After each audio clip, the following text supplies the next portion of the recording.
What up, Radio Nation? How we doing this evening time? Just sorry about the lateness. Didn't get around to moving around until about 5 minutes ago. And I said, hey, 7 o'clock. I kind of got off the days a little bit. Today's Monday. Felt like a weekend. But the homies are going to be coming in. I got the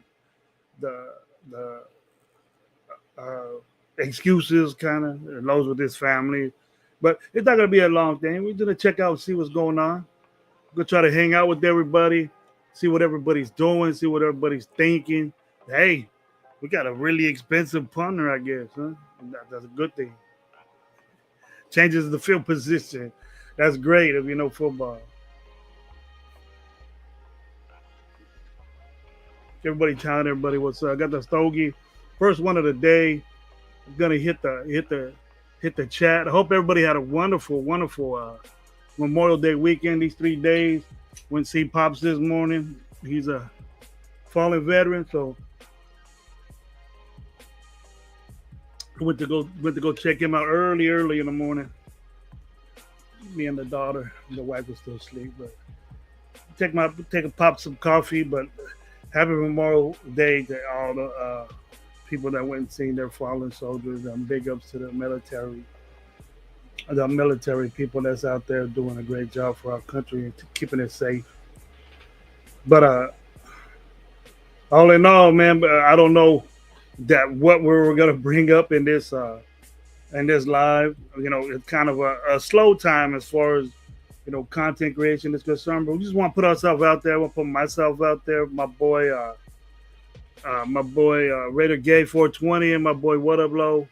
We're gonna see what we're doing here in the future once things start going.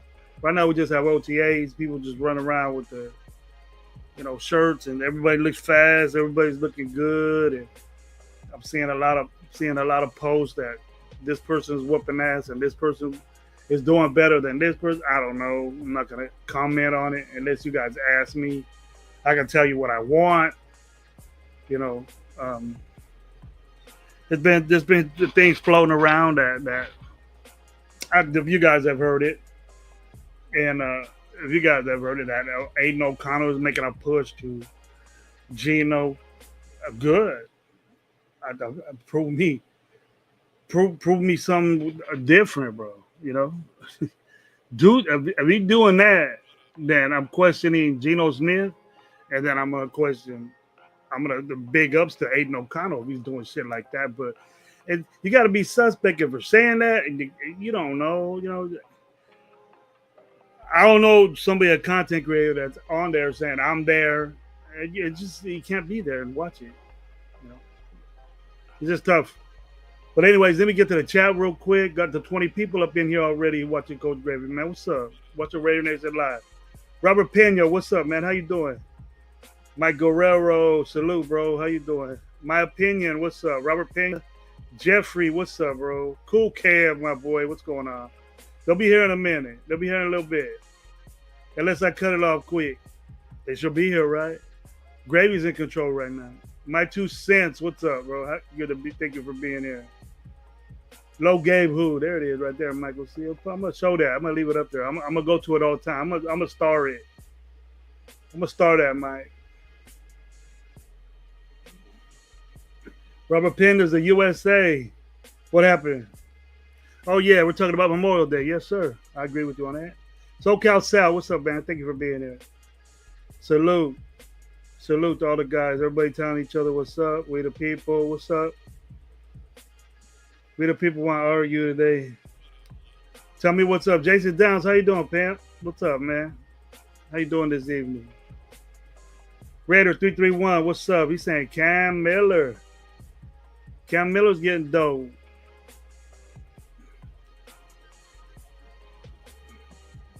I think he's pushing for the third spot. I think we need an athletic guy. I'm into athletes. And, you know, Aiden O'Connor can make up for that, but he can't. And it showed, and I don't care what he's been through. He knows, you know, I don't care what he was throwing out there. Good quarterbacks manage that. And I don't have a problem with the dude playing. I just have a problem with his athleticism. We're going to be a totally different team if Aiden O'Connell's in there. I can guarantee you that.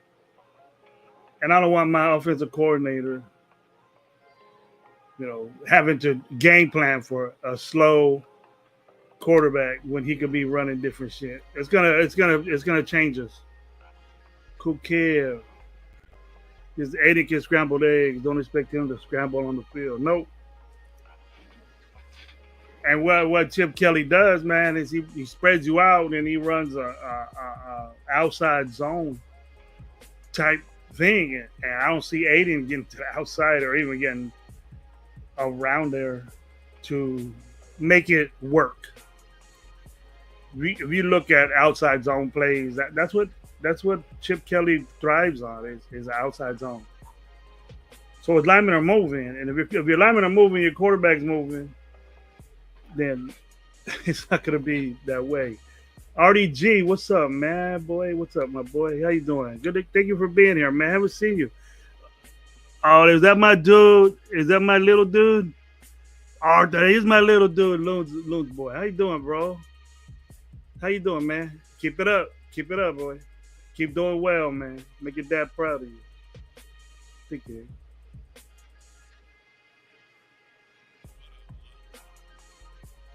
How we doing right here? Salad and Farmer Special. What are you talking about, Cool Kid? We capping on people. Just come on this live. You know, let's talk about Raiders, Cool Kid, for once. Here we go. There was only one place I saw where, you know, I know where you probably got that from. All the time it's drilled in me. A couple of people, you know, I respect and a little bit of been saying that too, Jeffrey, and I don't believe it. It has to be totally different. They show little clips, videos of the OTAs on, you know, on YouTube, and I check those out, bro. And it's from the OTAs, right? It's from training camp, so I'm watching it, and it's just drills that they're doing.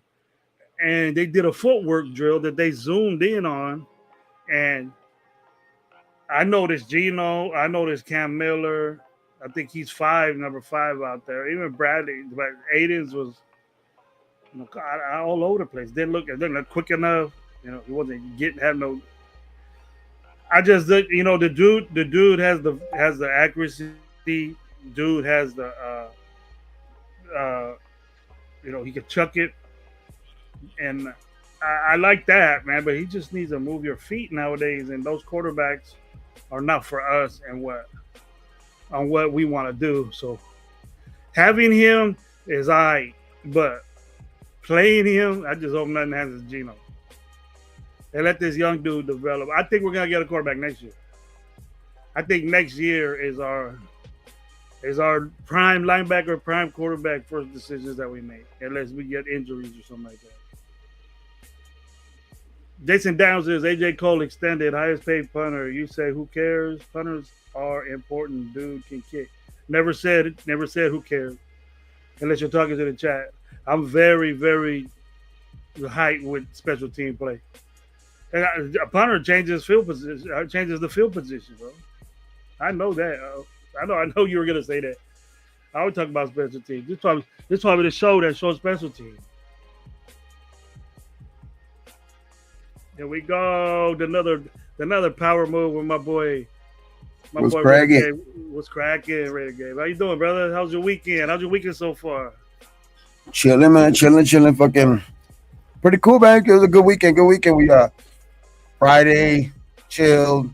Saturday went to the concert. This is a Kendrick concert.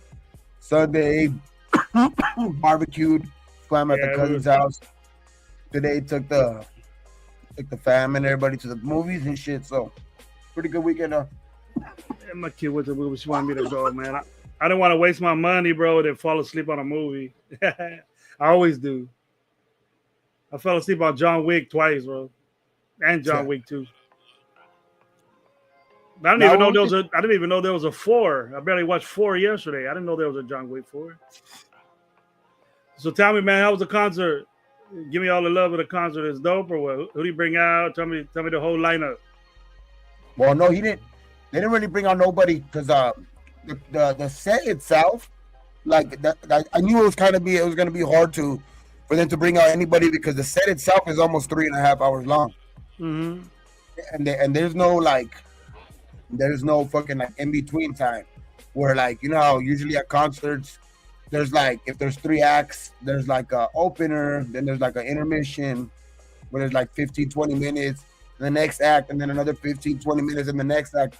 Now this was just like straight, like, but they were going back and forward, so it was like 4 songs of Kendrick and like 4 songs of her, then another 4 songs of Kendrick, and they were just going back to back. So like 2.5, 3 hours of just straight music.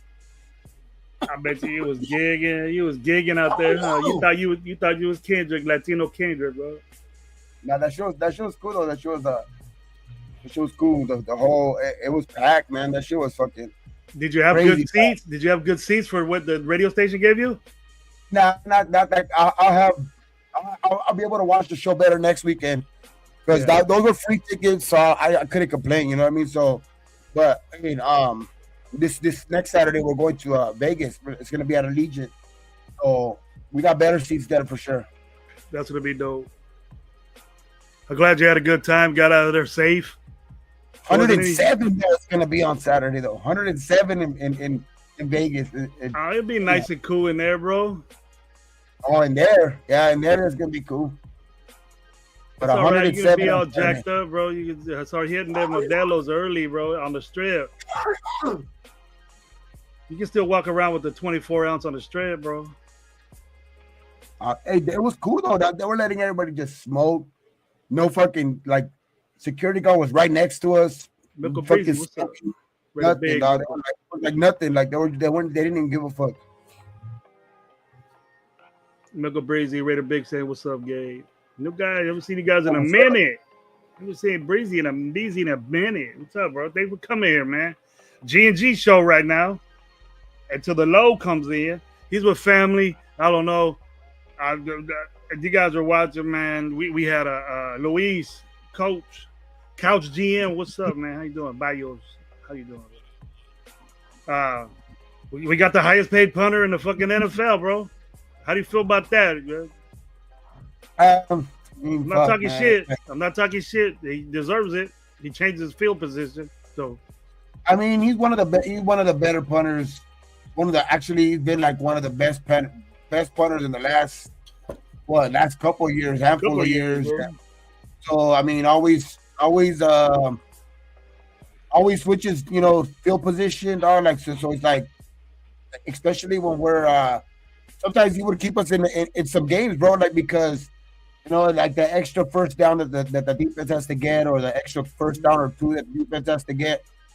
Sometimes it's the difference between 3 and 7. You know what I mean? So, um, I mean, I don't mind it, but I just want to see I just want to see some money, handed out to maybe Colton, maybe somebody like that, man. That we need to kind of like secure. You know what I mean? So I'm not even like saying anybody from the outside anymore. I'm just trying to see like I think the biggest question mark right now is Colton. So like that's the only thing that kind of has me scratching my head. Like where's Colton's deal at? You know what I mean?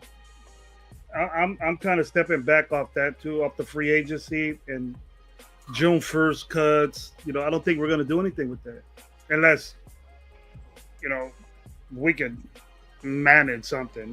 We wanted we wanted Ramsey, we would have got him already. You know what I mean?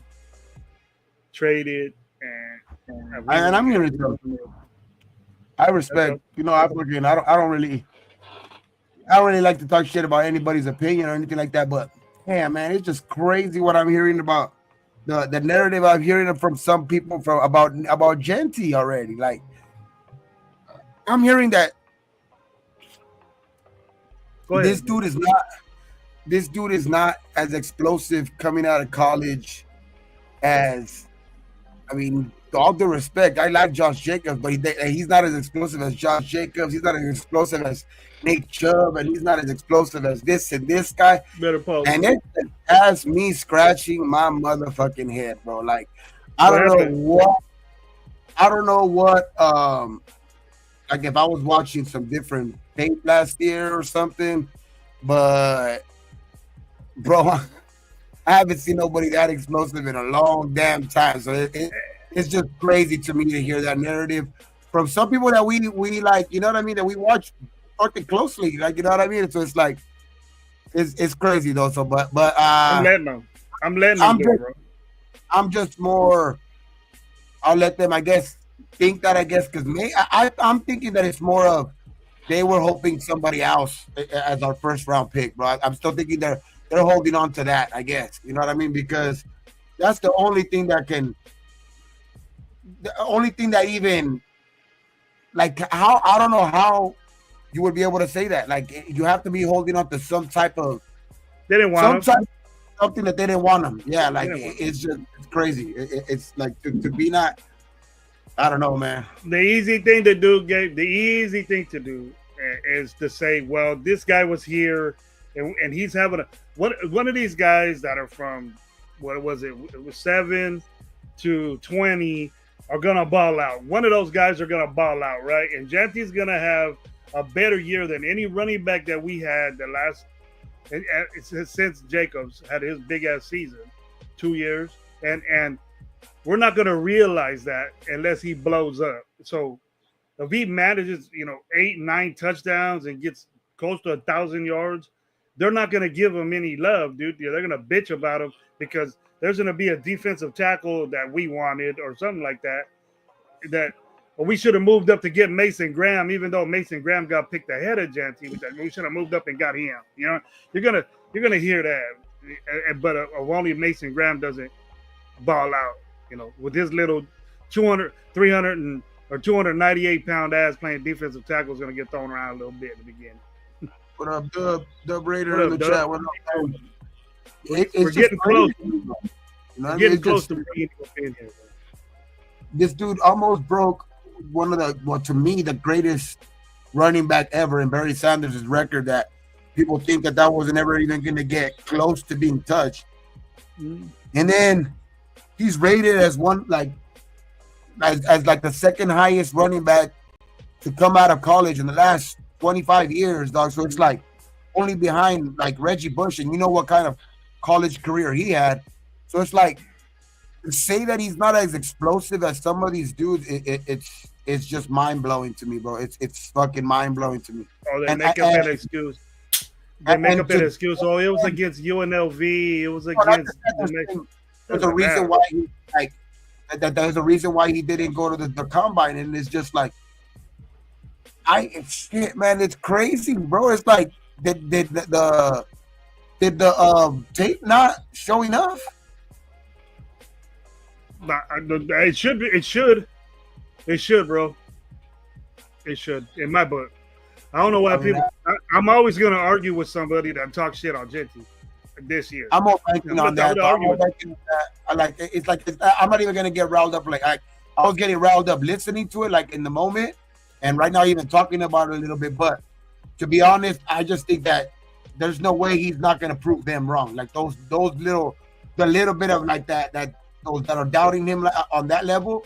I just when I come down and actually think about it, it's like there's no way he's not gonna prove them wrong. It's just, but it just gets me riled up to like to say that like it's like just say you didn't want him as a pick, bro. You didn't want him as the number 6 pick. Just say that.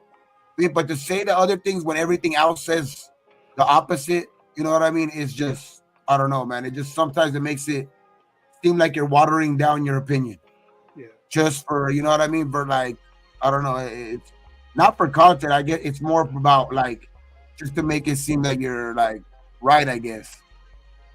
Hey, Loon, what's up, bro? How you doing? What's up with this hat I keep hearing about, bro? Is I, what? I don't know, man. Loon was on a live this weekend, I guess, with Chris and 805 and Severe, and they all got jacked up. They all got messed up, and they had like a 7 8 hour live. Yeah, And that's why I was or listening something to like. this. That's why I was listening to some of this nonsense, not from Lou. Oh, they was That's why I there. was listening to some Oh, of this nonsense they don't like. I think Chris on that don't. live. I don't think Chris don't. I think Severe does, because No, I Severe was think that, backing me up with the stance, and why Chip. I'm getting a lot of shit like IGs from like the fantasy ones. Gravy, why you saying this about the stance? Why you doing this about the stance? I go, dude, it doesn't matter if the dude balls out standing straight up. Chip Kelly's gonna let him do it, and if he doesn't, he has to adjust. But it's Chip Kelly's call. It's not Genty. You're not gonna run in there and say, "I do this better." You're not gonna dictate his offense. He's doing that for a reason. If it doesn't work out, he's not gonna do it. I'll give the at least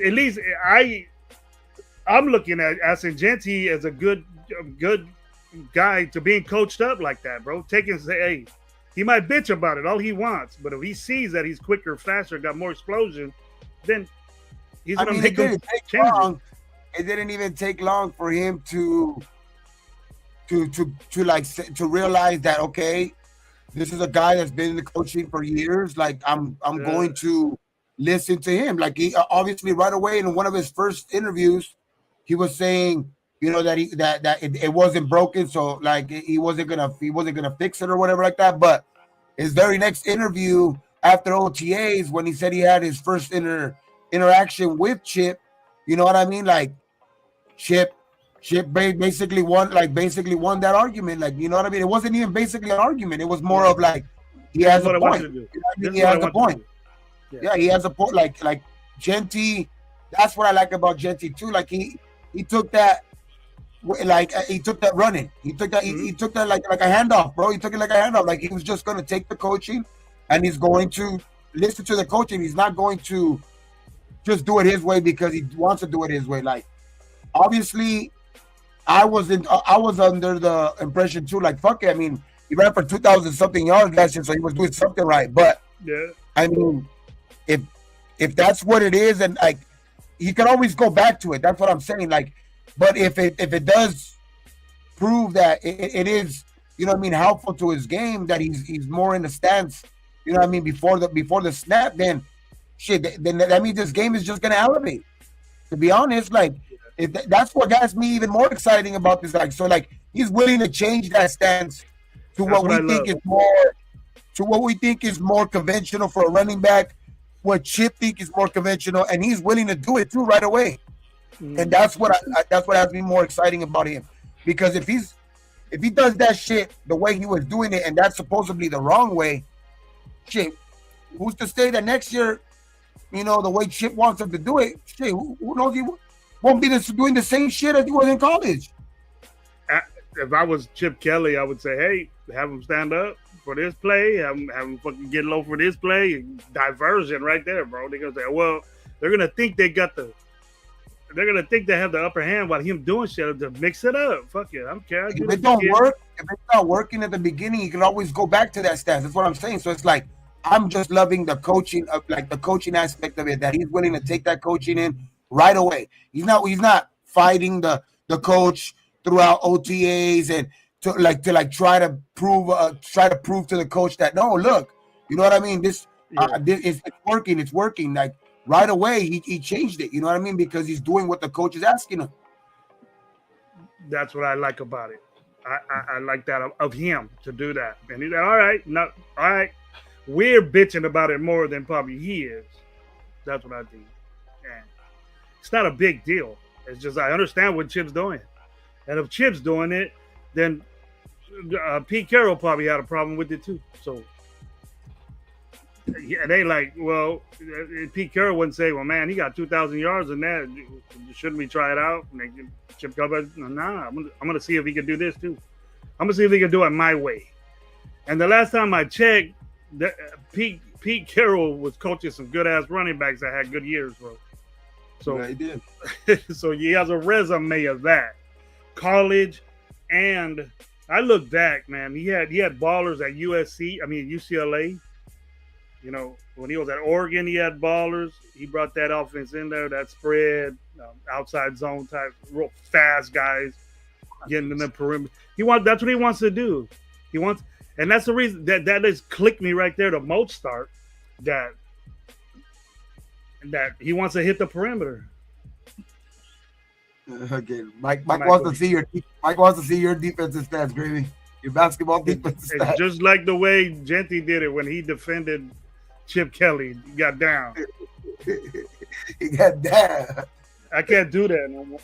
Well, at least right now I can't. Hey, bro, do you remember us fucking when we were streaming the fucking the press conferences last week, right? When we were doing the live press conference, everybody clipped that from the actual press conference, the part where Bowers was like, he's rocked up, like what? Like right away we were like, whoa, hey, yo. Right, I remember right away I was like, hey, yo, this dude, what is he saying, dog? And people were doing that in the chat too. Pause, bro, pause. Hey, bro, that was like a major freaking pause right there. I don't know if like he was making jokes about it or what, dog. Like if they put him up to it, like, hey, bro, go up there and just say some pause shit. Like, I don't know, bro, because he just went back to back right there. Like, oh, he's rocked. He's up, a rock, right? solid, really hard. Really hard and shit. Like, what the fuck? So Cal Sal say the Dodgers won today. Yeah, they did. Yeah. What time the Lakers? Oh, I forgot. Oh damn! You talking about the Kings? We're not expected to do the shit the Lakers were supposed to. They were what, 3 seed? Nah, right now it's OKC in Minnesota. I'm watching that right now. Yeah, they're up by 6. Minnesota's keeping it close. I think OKC. But that's good being a 6 seed, bro. That's like one game ahead of the fucking playing game, bro. Well, because everybody from like 2 to like 7 was within like 2 or 3 games of each other. Mm-hmm. Oh, look at that. It's 3-point game, bro. 3-point game. Good game. But man, it's just the Raiders, man, is just right now. We're getting some news out of camp, bro. That like I just hope that like, because I've been talking about this all off season too, is like to where like I like the upgrade in Geno, but still I'm always skeptical with him too, just because I've never had him as the upper echelon of quarterbacks anyway. So it's like, yeah, you always just hearing this out of camp is just like, damn, man. Like I hope he does, pick it up. You know what I mean? Because I guess he was like, there was a couple of plays already where he was picked off in the end zone by Chris Smith Jr. Chris Smith. He's still on the team, so that's good to know. Chris Smith's still on the team. He got picked up by Eichenberg, which would have been a pick 6 in the practice. You know what I mean? So it's like he's been getting picked off by and that was the first team going up against the second team But I guess Pete's little. It's still very early, so it's like hopefully he picks it up. But I just uh I just hope that doesn't continue, man. That's all I'm saying. Well, that's what we heard last year. Minshew's doing this, throwing two pigs. Aiden's throwing pigs.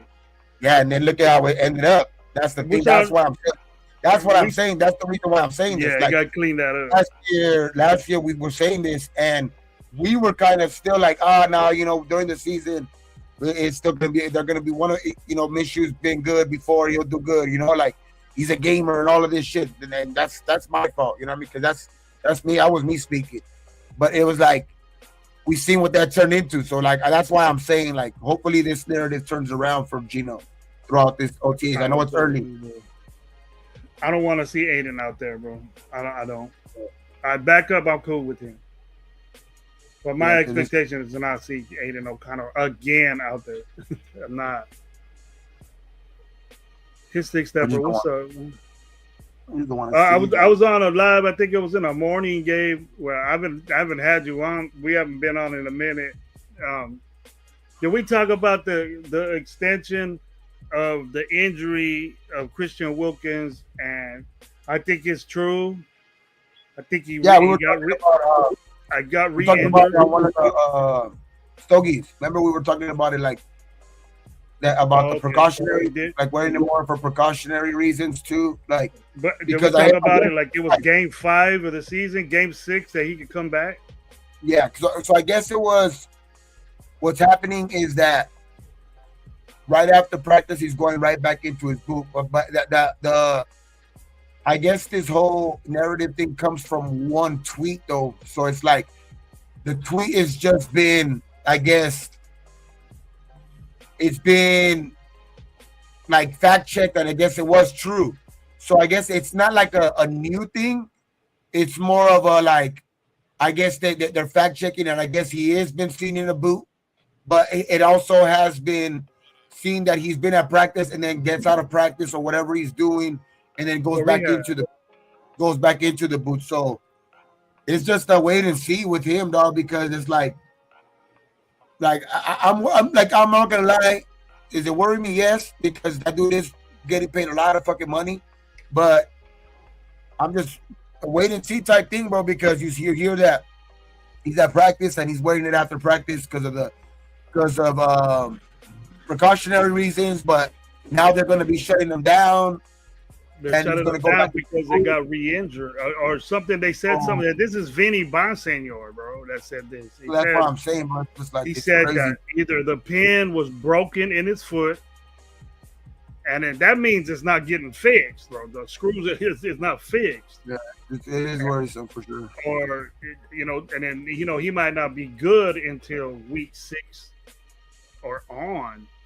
But hopefully one of these rookies shows up, though, man. Hopefully one of these rookies can get better. He's gonna, like they said, like hopefully one of these guys just is able to be one of those diamond in the rough type guys, right? Like pressure. They say pressure makes diamonds, right? So it's like the perfect situation for one of these guys, right? It's a perfect situation for one of these guys, and even like Adam Butler too, bro. Like they re-signed you. If you have to, you know what I mean? Like you're gonna have to take on that role of being the guy in the middle, the guy in the middle. You know what I mean? Because you're gonna be playing probably next to some rookie guys or Tyree. You know what I mean? So it's like you're going to have to take advantage of that. That's what worries me though too, because with Wilkins there, it's a lot like the depth is a lot deeper, you know what I mean? Because these rookies could come along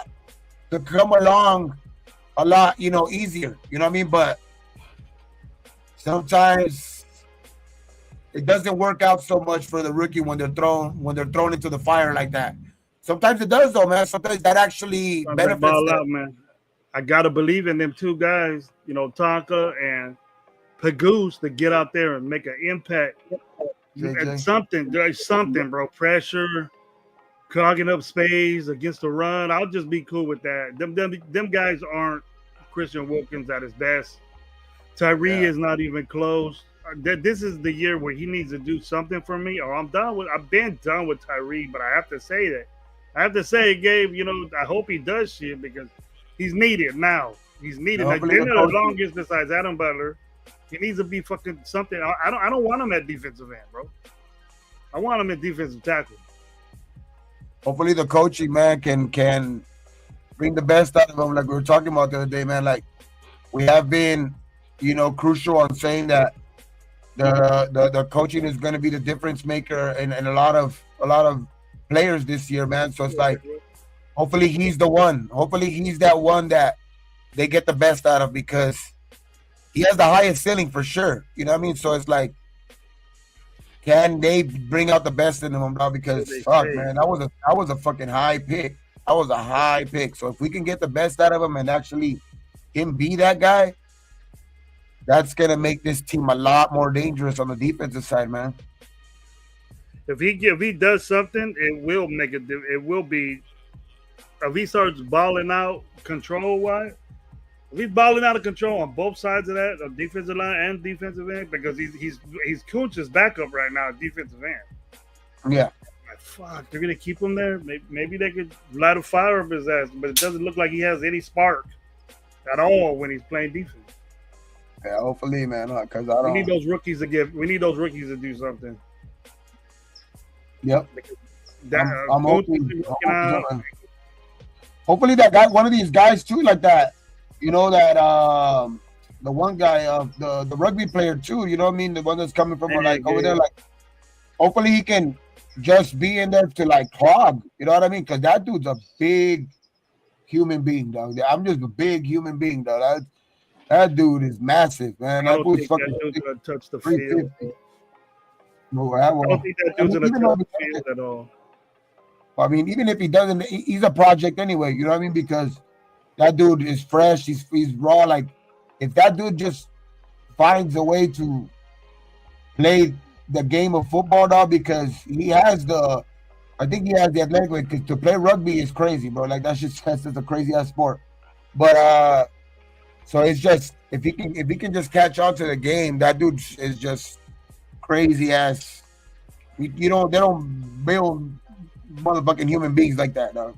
Too many of them. That's what I've been saying. You got to keep him around, but if he's not doing anything, why? Oh yeah, for sure. That's the way I feel. But Wilkins, I just think it's bad, bro. I don't know if I'm overdoing it, but the defensive linemen, good ones like that, it's bad for our team already off the bat again.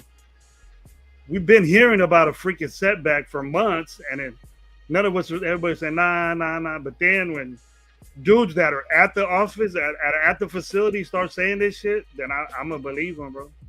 A lot of people were saying that it was, he was in a boot months ago, and I always thought that they're always gonna be in a boot. But then when I started saying re-injury, pin breaking, screws breaking, and I always say this: big dudes like that with foot problems, they ain't never good. Yeah. Now we got two of them. Tyree had it, and the Wilkins had it. The defensive line got bad feet. It's a lot of weight on that body right there, man, on that toe. You know what I mean? So it's especially, and then you got to push off. What type of balance, what type of get up is he gonna have? Yeah, I think these rookies, but they're not gonna learn like really unless they come in with some moves, Lewis. Unless they come in with some good moves and athletic like that, then by all means, let's get them in there. We weren't saying Pagoose is gonna go in there. All of us and chats and stuff were saying put him at fullback and shit. That's what we limelighted more. Yeah, it's cool, it's special, but he needs to play defensive line what his position is and stop some shit. We had a problem stopping a run if we didn't realize that last year.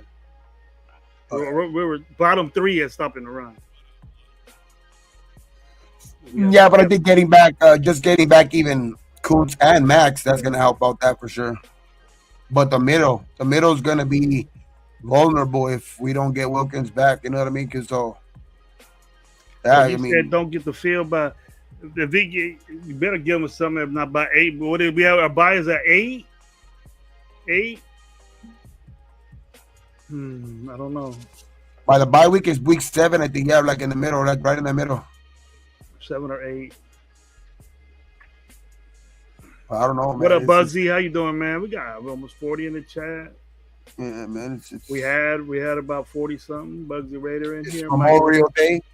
Happy Memorial Day to everybody out there for sure, man. Yeah, hopefully you guys had a great weekend Went to too, see man. Pops this morning, bro.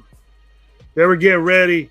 They were getting ready to do like a big old. They have a where my dad's buried at. They have this big old memorial, like a bunch of chairs are everywhere, dude. We just got there right in the beginning of that and seen them and then bounce, dude. It started being a grip of traffic there in a little bit. Yeah, All we went day they were to doing. this morning. We were like trying to go to the freeway and shit. We couldn't get out because it was like they had the streets closed down because there was like thousands of fucking right here in Riverside because there's the Air Force. There's the military like a military Base. burial ground. It's a military cemetery pretty much right there, right? Okay. So it's like so they do a bike run and it's just they close down the street and it's just thousands of fucking Harleys, dog, just going down the street and we're waiting forever, just like that. They deserve it. There's one day you should always appreciate somebody that served in the military and gave their life for this country. We should appreciate that. You know, my father My was son was chilling too. He was watching them. He was just like, "Oh shit! Look at all these damn freaking motorcycles, dog. It was just a bunch, bro. It was a lot." Yeah. That ain't here no more. You know that we gotta respect them. My father didn't die. You know, serving, but he was in the military for a long ass time. He was a decorated man, and I went to see him. Took him a little cup of coffee, let it sit there, and we chopped it up again. I believe in that. So he just guides me in the right direction. Me and my family. So much love to anybody that has a fallen soldier. You know that their memory is long lasting with everybody. Hell yeah, man, for sure. Just whoever's out there that's remembering somebody like that today, man, fallen soldier, whatever it is, anybody, I mean, Memorial Days, just remember them, and just light a candle for them or something. No matter how bad a person living this earth is, but they're in my book they should be appreciated. You appreciate that what they did for this country. Sure. We're the most. I get it. It's weird to me. It's weird to me, Gabe, when people say, we're a weak country, things and stuff like that, dude. If my dad was around, bro, he would have been pissed. And his people, they just don't know, bro. They don't know. I don't know, but I mean, we're the baddest motherfuckers in this world. That's what I'm saying. It's easy to say that. Yeah. But when it ever comes down to it, bro, like we seen how, like, you know what I mean? It is. So it's just like, I always hear that shit, but it's just like at the same time too, it's like nobody really wants to really fuck with America. So it's just that's why. You know what? If you was in the military or you have a fallen family member, your pops, your grandpa, something, tell what if he was Army, Navy, Marine Corps, anything like that, E10, 01, whatever, your dad was an officer of the military, chop it up and give him some love. If we've got somebody in the chat that's serving right now, do it. I'll appreciate you from the get. Me again. Shout out to my cousin Aldo. J-Ro, 8 years, U.S. Army. Woo, yay, way to go, Joe. My cousin Aldo did 20. Did 20 in the Marines. His wife did, also in the Navy. I mean, they're living in Hawaii right now, but shout out to them. Yeah, man. Good place to be stationed at, bro. Yeah, for sure. That's a good. If you're in the military, yes, but to live, it's the worst place to be living there. But if you're in the military, it's cool because you're based there. Yeah, he's been there for years, man. He's been there for fucking years, but that dude's been through a lot too, though. They had me at the Presidio, bro. I was at the Presidio in San Francisco. I was in the barracks with me and my brother when we were young. We were in the Presidio, bro. Presidio is not open anymore. You just like a tour. You can see That's crazy barracks though. there still. Yeah, Presidio right there. That's That's just where I was crazy, man. little boy, dude. And my mom on those streets, bro, was driving in a Volkswagen, dude, a 78, 76 Volkswagen, shifting gears up them fucking streets. You go to San Francisco, these streets are like this, Gabe, like this, like that. Oh On yeah. a and my mom was driving with the clutch, bro, doing the clutch and stick Yeah. for Those years, automatic bro. manual. For years. Yeah. It was funny, man. The mom used to do that. I was young back then. She can't even do stick shift anymore no more. Yeah, She stick look shift at is a only. she look at a car, Not, get scared. I mean, with all this electrical and all that shit, so many little bit of people are even wanting to even learn how to drive stick, bro. Man, my daughter does. I taught my daughter how to do that. Oh, that's cool. Like, it's great to like. It's rare, but like it's a cool little like. It's almost like a skill to have now and shit to Hmm. drive manual and shit. Dog, you know what I mean? I remember when I first started doing my trade was I used to drive forklift, but really a forklift is called a lift truck. But we don't really know that, but it's called a lift truck. And we we used to have stick shift lift trucks. But I barely started doing that. We had to get trained on that. And then all these little, automatics and shit started. Shit, all these little propane and all that shit. That was cool, dude. Yeah. You be putting gas all the time. You put diesel and shit in there. I know, dog. It's fucking crazy. Fucking driving a box truck and shit like that. I mean, Yeah. Now motherfucker.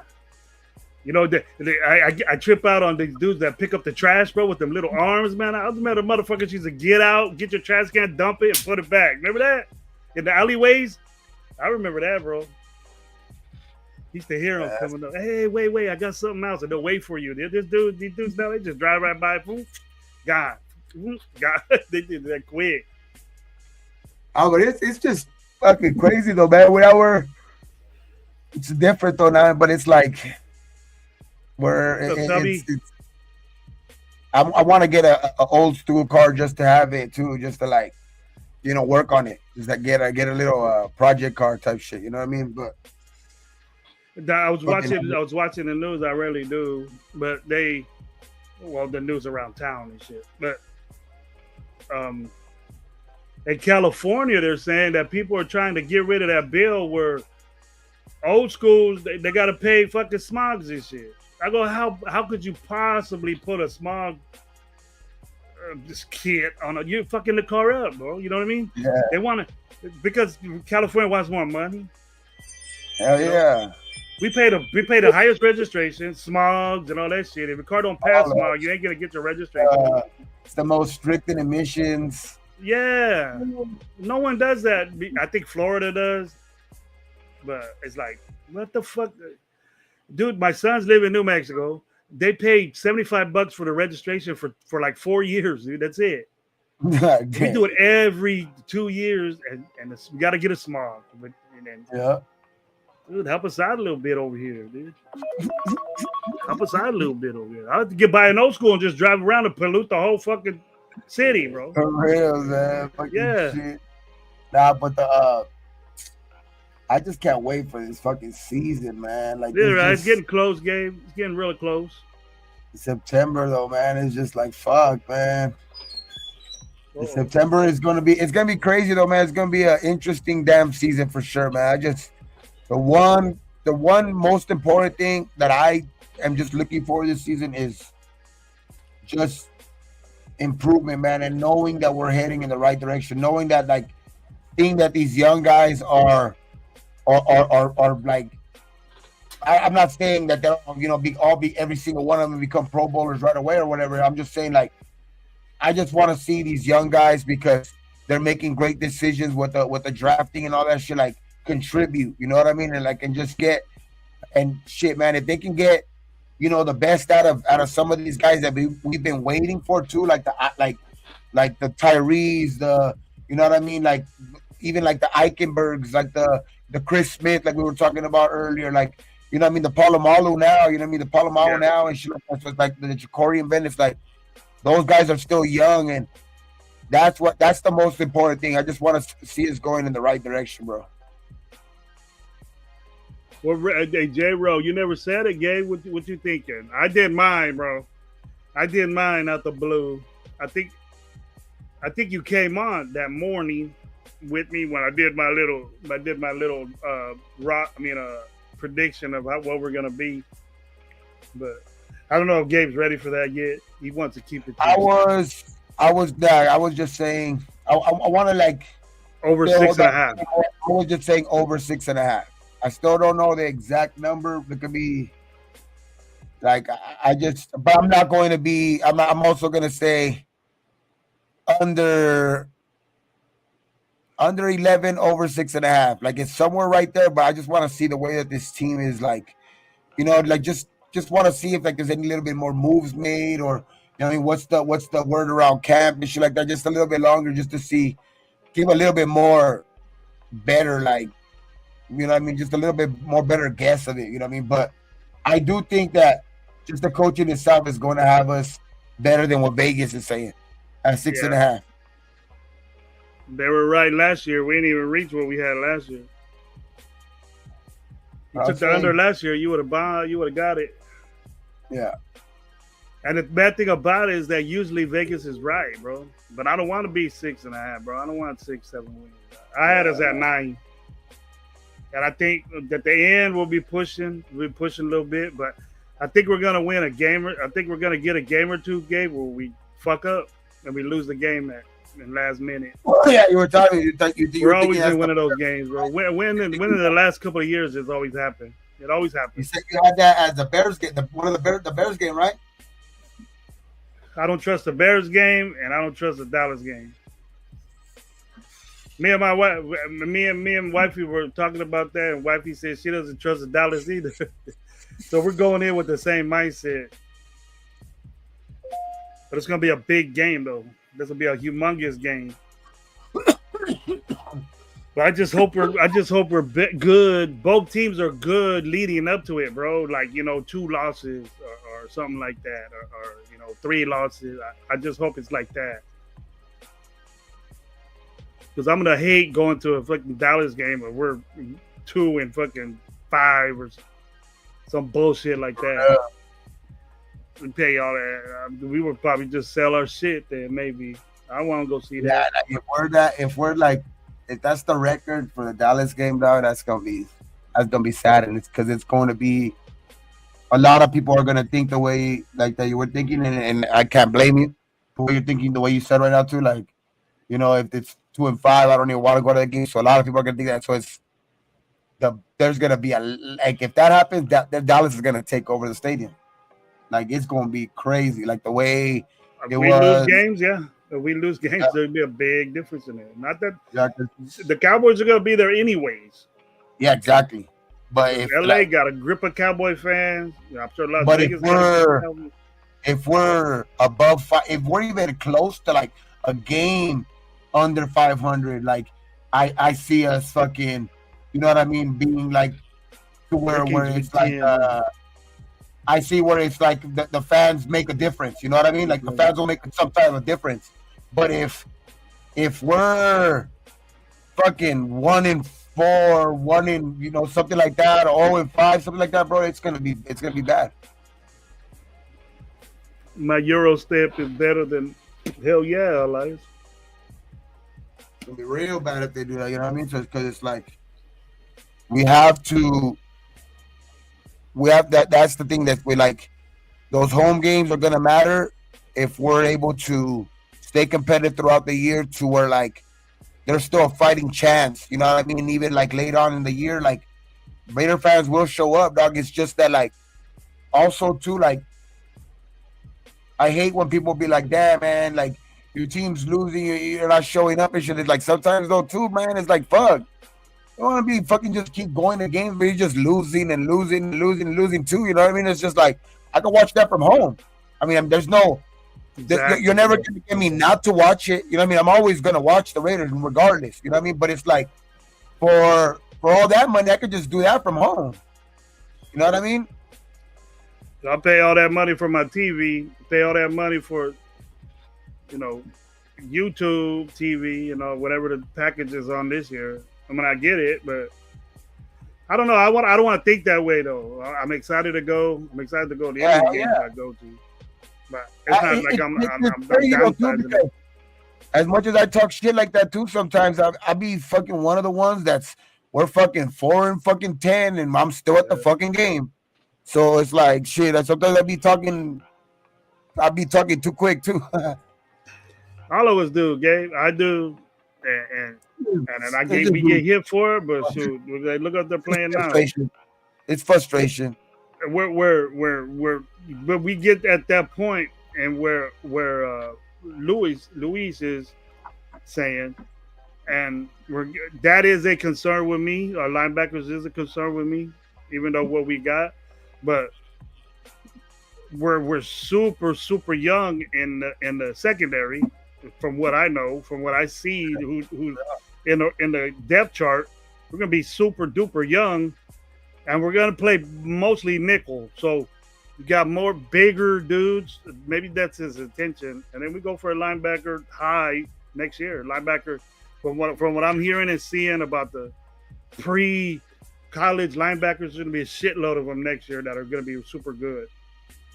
A couple of guys from Hopefully. Texas, South Carolina, Michigan dudes, Notre Dame guys. I mean, I hope that we don't have to wait till Shitload of next them. year for these guys emerges. You know what I mean? That's why I keep We saying. need that guy to do it. Hopefully the coaching could bring out one of these guys. You know what I mean? Hopefully the coaching could bring out the best in Devin White again. You know what I mean? He's been known to be a top tier when he's at his top level. I think when he's at his top level, he's been known to be top tier. You know what I mean? A top tier run, like you know what I mean, linebacker because he was a Pro Bowler. I think I think he 1 year even got that 1 year they won the Super Bowl. I think he was an All Pro. So it's like he can That's touch right. that level. So it's like, can this coaching get that out of him too? So it's like I'm hoping we don't shit that could be less of a talk throughout the season. You know what I mean? Hopefully these linebackers do show up. You know what I mean? Like that we're not like, damn man, we need a damn linebacker because right Yeah. now it looks like that because like we when did we address our linebacking position in the 7th round?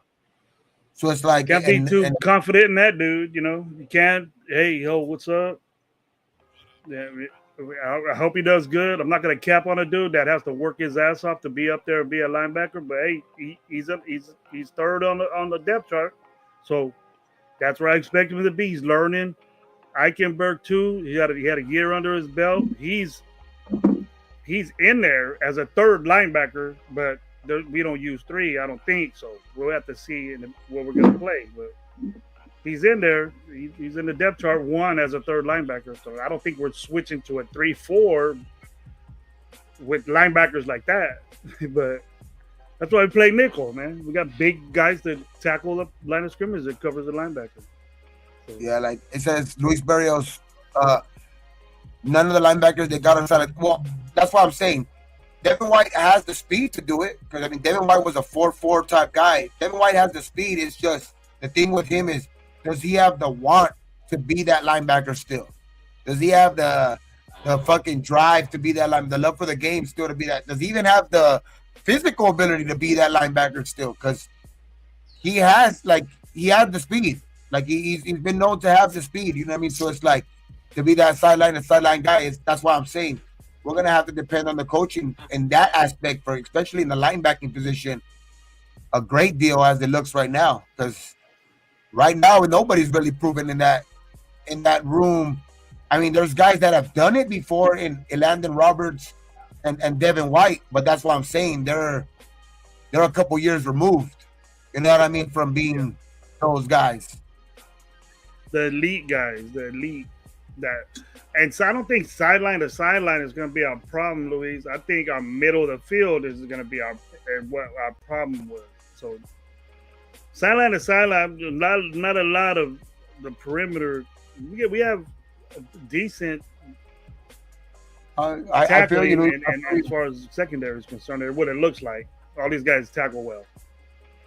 JB don't look like he really wants to a lot, but he'll get in there though. He'll get in there and at least try, or at least get a hit. The guys that we inherited and the guys we drafted love to tackle. They take pride in that, and they'll get you at the line of Hopefully scrimmage. Lindenberg, hopefully Lindenberg can be something too, man. I mean, we haven't seen really nothing out of him. So like, he's a brand new guy, rookie. I mean, hopefully he can do something. Hopefully he can be one of those, like I said earlier, a diamond in the rough type guy. Yep. Hopefully all these guys are. Them, to be honest, like that's the House Junkies, what's that up? would be the best case. We hit on every single fucking draft pick this year. That would be awesome. Shit. That means we know what we're now. That means we're definitely heading in the right direction. You know, like Lewis, you said, the middle, yeah, the middle of the field is what I was more. And the middle of the field is always the most green grass that we let happen, and then they take advantage of it. And they've been doing that since Patrick Graham has been there. It's been a problem for us. That's what I want to see done, taken care of. Not side to side. You got more people. You got more people on a pursuit for side to side than you do in the middle of the field. You got just got your guys. I know, We got Canyon. Luis, I know he's a run stopper. That Lindenberg is a run stopper, but so was that was the narrative with Spillane too. I'm not saying that Spillane was like the greatest fucking damn like cover linebacker or anything like that, but he got damn better. You know what I mean? Once he got that role of being the everyday linebacker, the captain and shit like that, he got better at that. So like that's what we're hoping. I mean, I think that's what I'm hoping. Like that's what I'm saying. Like hopefully one of these guys can just like just it gets that absorbs that coaching that we're like that we're leaning on heavily. Because I'm not gonna lie, that's what we're a young ass team. We're definitely gonna have to lean on coaching heavy on every aspect. Matters how they grasp that. And we went from, I seen Loon's comment there. We went from one of the oldest teams to the third youngest team in the NFL, and that's, in my view, that's all right. I guess I really don't want to. Not into that yet, but it'll show. I just hope that it doesn't show that we're that young. But we got to see it on the rip. Then we're gonna know, and then if those guys they'll get better just with reps. Yeah. That's why I can't give the regime props drafting linebacker in the 7th, losing our core in free agency. Yeah, I'm with you. I didn't like when we picked our linebacker. I was expecting it way before. What's up, OG? How you doing, man? Chronicles of the Black Hole. Go sub to him. Go check him out. I don't know if he's been out there yet doing some stuff, but I've been searching out free agency moves, old tape since November, and in the draft, I haven't been able to see since November. All things were looking good. That's good for you, OG. Hope your vision is really great, man. We got my boy J-Ro with the $5 spot, man. Thank you very much for that, bro. Appreciate the donation to the channel. We're gracious. We're gracious for that. Coach, I think that's gonna be. Linebacker coverage in the middle of the field with good safety. I think that's why we have those two big type of safeties though too, because those guys are gonna play a big role in like being that linebacking type of safety. You know what I mean? Like especially Chin. Chin is that big physical type guy. You know what I mean? So he can play that, like he has that mold. I mean, of a Cam Chancellor type guy. You know what I mean? So I'm not gonna put that on him yet. You know what I mean? Either, but he has that mold. So it's like he has big dude. He can lay hat on him on people. He's man. a bigger so guy. like, Big guy. He was bigger than Diablo when I seen Diablo in Bakersfield. Yeah, no, he was bigger than Diablo. So the Diablo was a safety. But this dude's bigger than him. So he can fill that role. He can fill that role at the line of scrimmage. But you don't want your strong safety. That's part of his job. But when we get you in coverage, then we're going to say that, hey, we need to cover that because we got two safeties back there. One of them's going to be a free safety. If Palomar could cover, a half, then we'll be straight up, and then we can stop the run too. But if our linebackers have to do their job now, what the double Spillane We lost Diablo. Do we have someone that can recover that? At least do what Diablo did. Diablo was a side to side guy, but he just didn't get the tackles behind, on or behind the line of scrimmage. You got them after they've gained 5-7 yards, and then Diablo will be tackling them. You want your linebackers doing that. It's like the linebackers backpedal. Linebackers shouldn't backpedal. First step should be forward. I don't mind losing Diablo. That's why I'm saying like the linebackers. I'm saying like the biggest, subtraction there is fucking the Spillane move, because I still don't think we have a Spillane type of guy. But the as far as like the whatchamacallit, as in Diablo, I think Landon Roberts on early downs is going to be, I think he's going to be better equipped for that too. You know what I mean? Like in those, you know what I mean? So I just think that's going to be, that's why it's going to be, it's all going to matter though, like, because like you said, we struggled in stopping the run. So that's where I think we're going to have the biggest, like, I know a lot of people are pointing towards the coverage in the linebacker too, but I'm more worried more of like the in the middle too, because that's where Spillane, I think, helped out the most, especially with the Wilkins news. You know what I mean? So it's like, that's why it's going to be very important for like, but that's why I kind of like the linebacker like a Eichenberg and a Lindenberg too, because they're gonna be needed. They're definitely gonna be needed. Yeah, I think we are gonna be hurting for that coverage type of linebacker, but with the Wilkins news, those type of linebackers are gonna be needed. You know what I mean? To like those linebackers that are, just gritty and are willing to put their hat in there for, to stop the run. And Eichenberg, Lindenberg, that's what they're known for. I mean, that's what they were known for in college.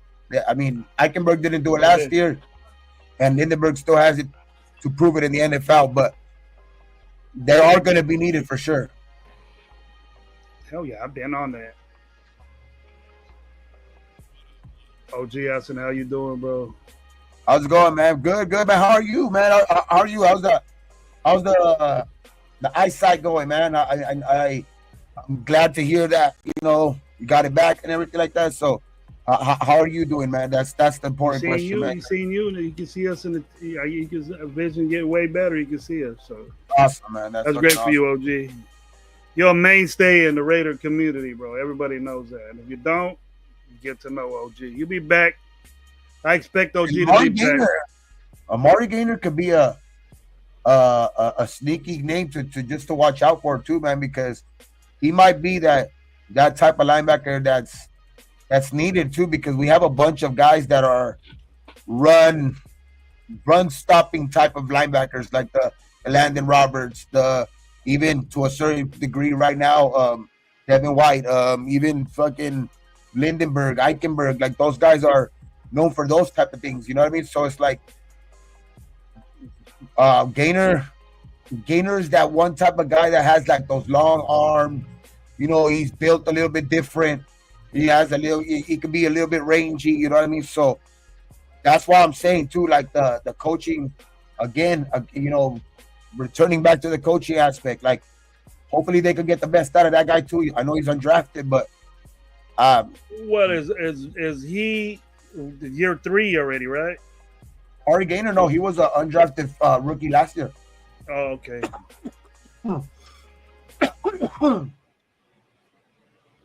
Came from Florida State. State. Raider Allegiance wants to play dime. You want 6 DBs out there. Well, we'll stop the pass with 6 DBs, bro, but that's not a run stuffing defense. That's dime, is it? We're going to need it, man. We're going to need it. I just think... we even have 6 good DBs to do that. 6 DBs or 5, it's probably going to just be the 5 DBs. 6 DBs is dime. 6 DBs is dime. And 5 DB, that 6 DB is probably going to be most likely, like one of the safeties stepping up, you know what I mean, into one of those linebacking roles.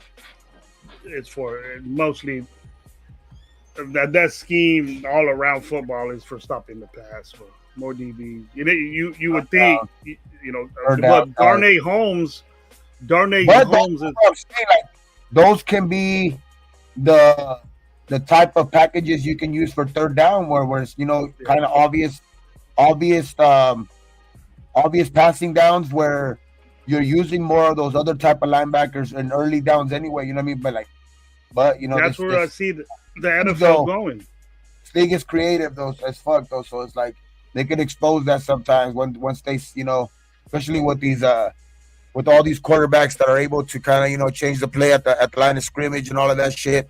Find the mismatch in the defense and stuff like that. So it's like we're gonna yeah, man, it's gonna be interesting, man.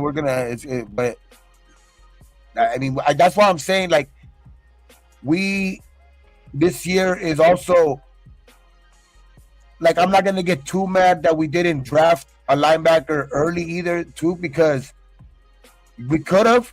I honestly think we could have, but I also think that it's like if they weren't gonna get one with their top 3, 4 picks, right? Like, which I like our top 4 picks. You know what I mean? Mhm. I like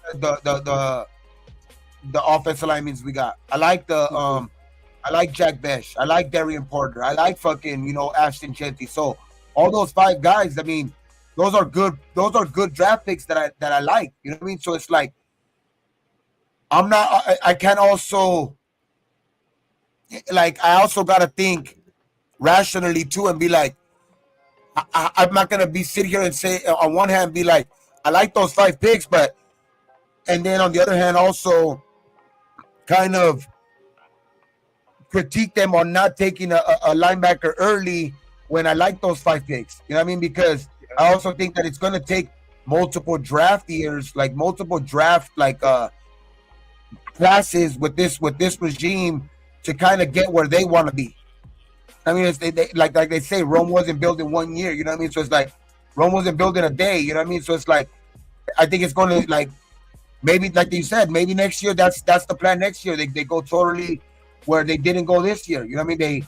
They draft the linebacker, high next year. They draft the defensive tackle high next year. So it's like I can't say that's the only thing that like I don't want to contradict myself and being like I like our first 5 picks, but damn, fucking um, Spike didn't do a good job because he didn't take a linebacker in the first 3 rounds either. So it's like it's like I think really, in my view, Gabe, we've neglected that position for a long time. We have neglected it for a long time. I think too, but that's what I'm saying though. Like if we didn't go early with one, I understand not going with just to go get one just because you have to in the fourth, Yeah, fifth round either. I I understand mean, what you just mean by that. I like understand maybe what you mean right next year they get a top tier one, like we want, like we've been wanting. You know what I mean? And they add there. to this defense that they already got. I like that Jahad Campbell that the Eagles drafted. Jahad Campbell went to the Eagles. That's even more damage. You see, that's what you get when you don't have a lot of shit like the Eagles do. You can wait until Jahad Campbell falls to you. That's what they did last year. They got 2 starting rookie Super Bowl champ corners last year. Fall to them, and then they get this. Then they get this guy. They got linebackers sad. They're sad. The defense is sad, bro. I'm gonna Yeah. get them high in my fucking fantasy watch.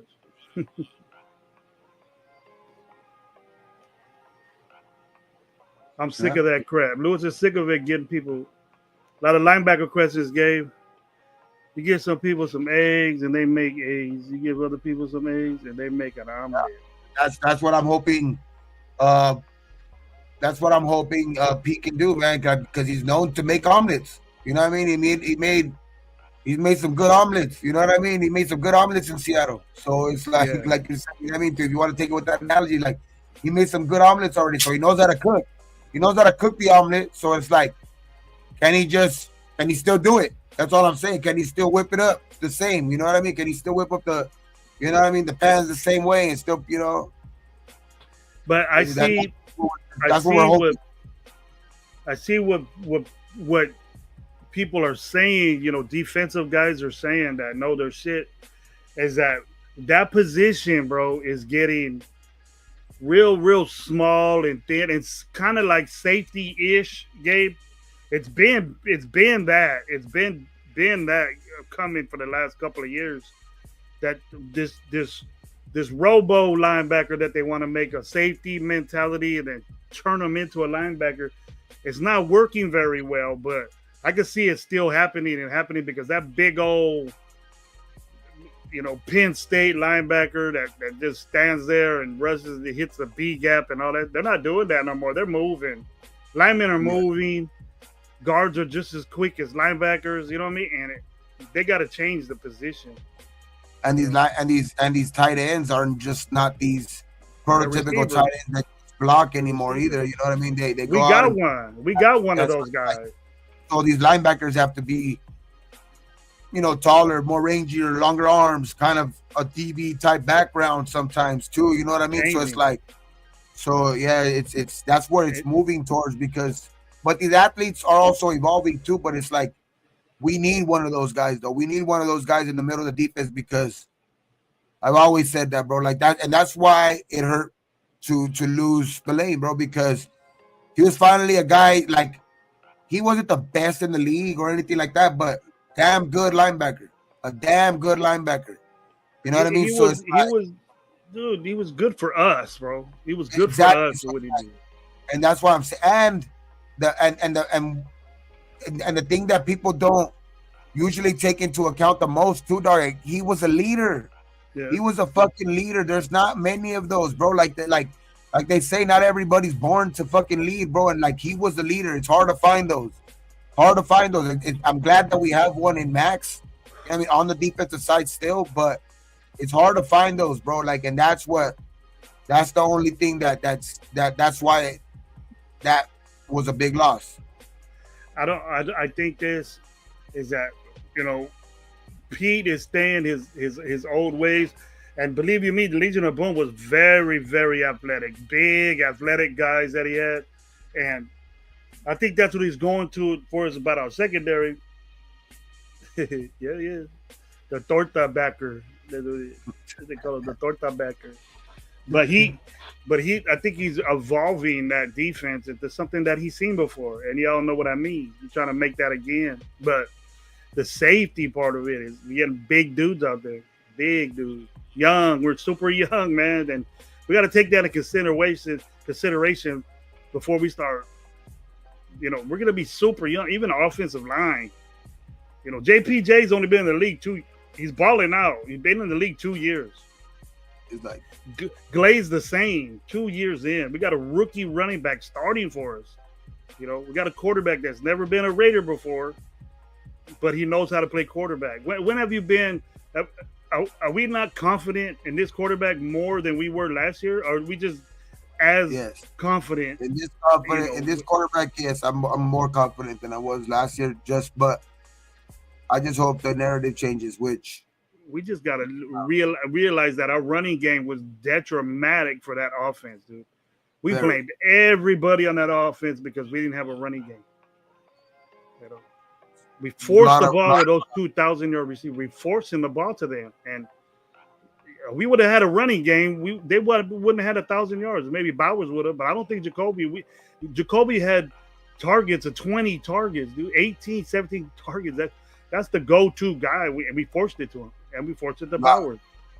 A lot of pressure on the offensive line, though, man. A lot of pressure on the offensive line, too. Because to be successful, Gino's going to need some time. And and you give Gino time and he's accurate, that's going to make it a lot easier for Genti, too. We got to get on Gino's back right now. We got to say, fuck this AOC is giving you competition shit. We got to say, you know what? What's wrong with Gino? If he's in a competition again with Aiden O'Connor, fuck. I don't think he's in a competition. I just think that people are saying that he's balling out and Gino's throwing picks. And AOC, I guess, was pushing him but I think Pete Carroll. Hear that shit. Pete Carroll is not. There's no competition. I think in his eyes. There's no way. There's no competition. I'm not saying that there's a quarterback competition, but if the sole news for the Raiders. Amongst us is saying that Aiden O'Connell's balling out and Geno Smith is throwing picks and stuff like that. Okay, if he's having more reps, then he's going to make more mistakes. But we gotta not publicize the mistake he's doing and just the AOC fans are moving up. AOC is gonna do what he always does, but that's it. That's all AOC is gonna do. Geno Smith, we haven't seen that with us yet. Bro. We know what AOC is gonna do. It's gonna be a surprise what Geno does, Gabe. To me, it's gonna be a surprise what he does. We're gonna see him moving and our running game get better. We want these guys outside, bro. And if we run outside and they know it and they can't fucking stop it, that's a damn good feeling, bro. Lose.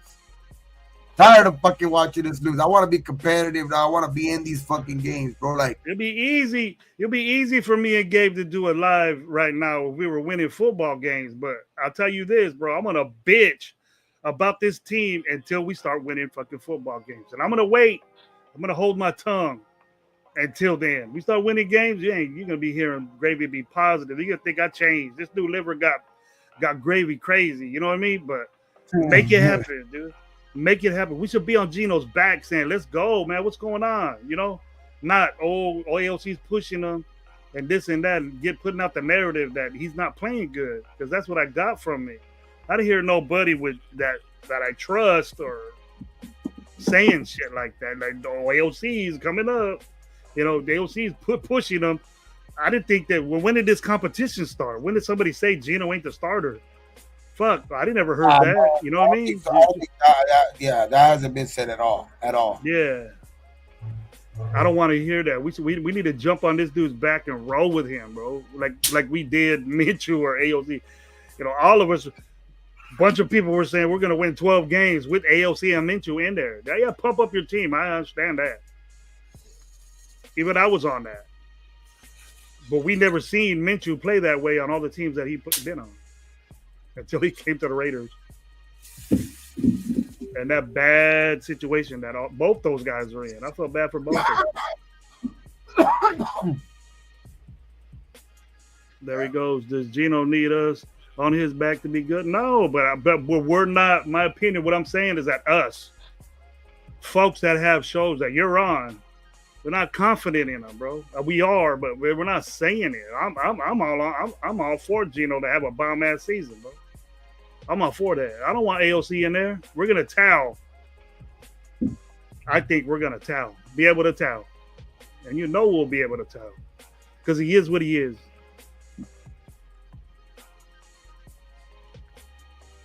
Deuce Groot is better than Tyree. Ooh.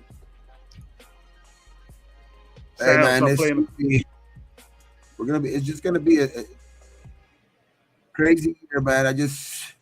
Pete Carroll, just think he's too good of a coach, dog. I just think he's too. The dude's been too like competitive throughout his coaching career, like just his coaching, like everywhere he goes, just the way he coaches and shit like that. I just think that like he wouldn't have took this job without like kind of knowing he could get it, like that he can. Has confidence that he could get it on the right track. He wasn't going to take a job, Gabe, if he didn't have control.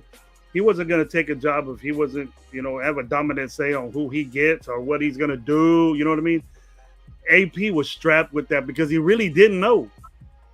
Pete Carroll knows, dude. Pete Carroll ain't going to be surprised on any of our games that we play. None of them. He's been around Andy Reid, bro. He's been around. I don't take him as a coach that's just going to come back for a fucking check. I just don't see him being a coach that's just gonna come back for a check. Like I see him, like that dude is a very, very competitive dude. Like he wants to fucking win, dog. Like, and there's a reason why he came to this division too, because fucking like what's his name? Harbaugh's here, dog. Like that's a dude that he's always liked to go, head to head against. You know what I mean? So it's like. I don't know, man. I just the competitiveness in him. I just don't think that. I have a good feeling, dog. I don't know what it is. It's just a good feeling with Pete. I'm feeling that way too, bro. But see, we always feel this way, but I'm more confident in doing it, Gabe. Now I could talk about it. He has a proven record. Yeah, like he for sure has a proven record. Like last year, we were like, I can only speak for myself. I was like. I love what I was hearing, but it wasn't translating on Sunday. wasn't translating on Yeah, Sunday. it It's wasn't hard to say. translating to wins. Hard to say because I was it was hard to.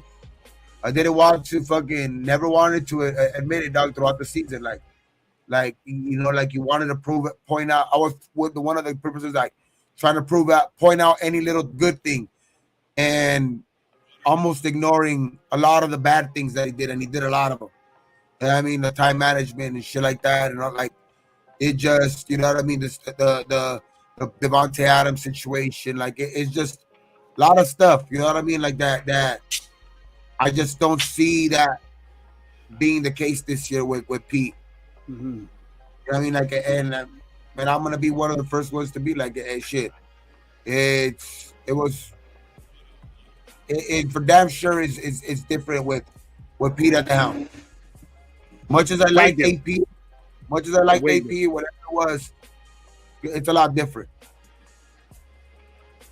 People are saying they like the way practice is flowing. Coaches are involved. They're coaching these dudes up. I like hearing that. Even with the Janty situation, him wanting to be coached up, that's great from a young guy. That's what you want to hear from your young guys. Yeah. But we're gonna be super young, and I haven't heard him say that yet because I was at the point, bro. I told you this before, Gabe, that if I start hearing we're super young, this and that, they got a development, and unless he's talking about guys that need to develop, but we're talking about guys that are gonna play development. They got to get the scheme down. I don't want to. We start hearing that, bro. It's gonna be. They're gonna see what these guys got, and then the 9 times out of 10 it doesn't add up to wins.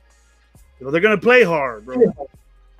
That team didn't bow down, bro. When we were losing 10 straight, they played hard. I seen that.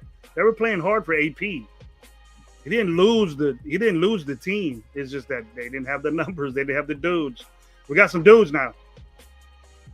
Every coach will tell you. I'll tell you the truth, Gabe. When you get at a higher level in football and you coach it, and coaches talk, and I hate to say this, but they know if a team is superior than you. You know what I mean, Gabe? And it's hard to say that. Like, there's a team that's dominant. Yeah, there is surprises and there is schemes where you can do stuff and they're not ready for it. Surprise stuff. But pretty much you say, man, we can't hang with this guy. We ain't got nothing they can do. And then if that guy, you try to focus on one thing and the other, you always leave something out. They know. But I don't feel that this coaching staff is going to let these guys feel that way. They're not going to feel that way. I'm not going to write them off at all. I'm not going to write this coaching staff off. I ain't going to write off my quarterback either unless he gives me a reason to. Yeah, man, because shit, this could all change right away. I mean, this shit could change right away. We start off fucking knock on wood, like it's just a bad season, and you could have a bad start, and that goes out the window. It's just, I mean, that's how it is. You know what I mean? That's how a season usually is, though. Like with the ups and downs. But I just this team. It just gives me a good. I don't know, man. It just with him at the helm, and then to a lower extent, to a lower thing, because I think the biggest difference is gonna be Pete at the helm, but just I think like the direction that this kind of franchise is moving to where like I kind of think that Mark kind of knows that it's like he's kind of not.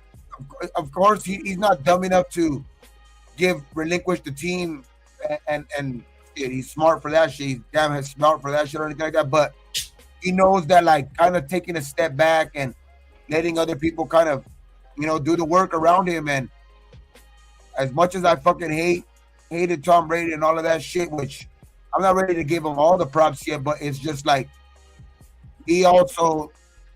Like, it's just like I just have a feeling that dude doesn't want, like, he didn't go into this either wanting, like, that dude is only known winning. You know what I mean? Since he's been in the league. You know what I mean? So it's like it's just that it's when you get a mixture of all of that shit, like usually like people that just know how to win, that's what like that it kind of hopefully that comes contagious to like you know what I mean, because we have players that want to be great too. We have players on here, like the Max Crosbys of the world. You know what I mean, like Ashton Genty, like the Brock Bowers, those type of guys who are like Mhm. they want to be great too. It's just like so. I think we have pieces, bro, especially at the helm, like with Pete Carroll, who's done it in this league. Like I think headed in a new direction with like you know with Pete. You know what I mean? Because Spytech, like as much as I want to critique is free agency and all of that shit too. But like I like the draft a lot, bro, because like the draft kind of made sense of a little bit too of what why they did what they did too, because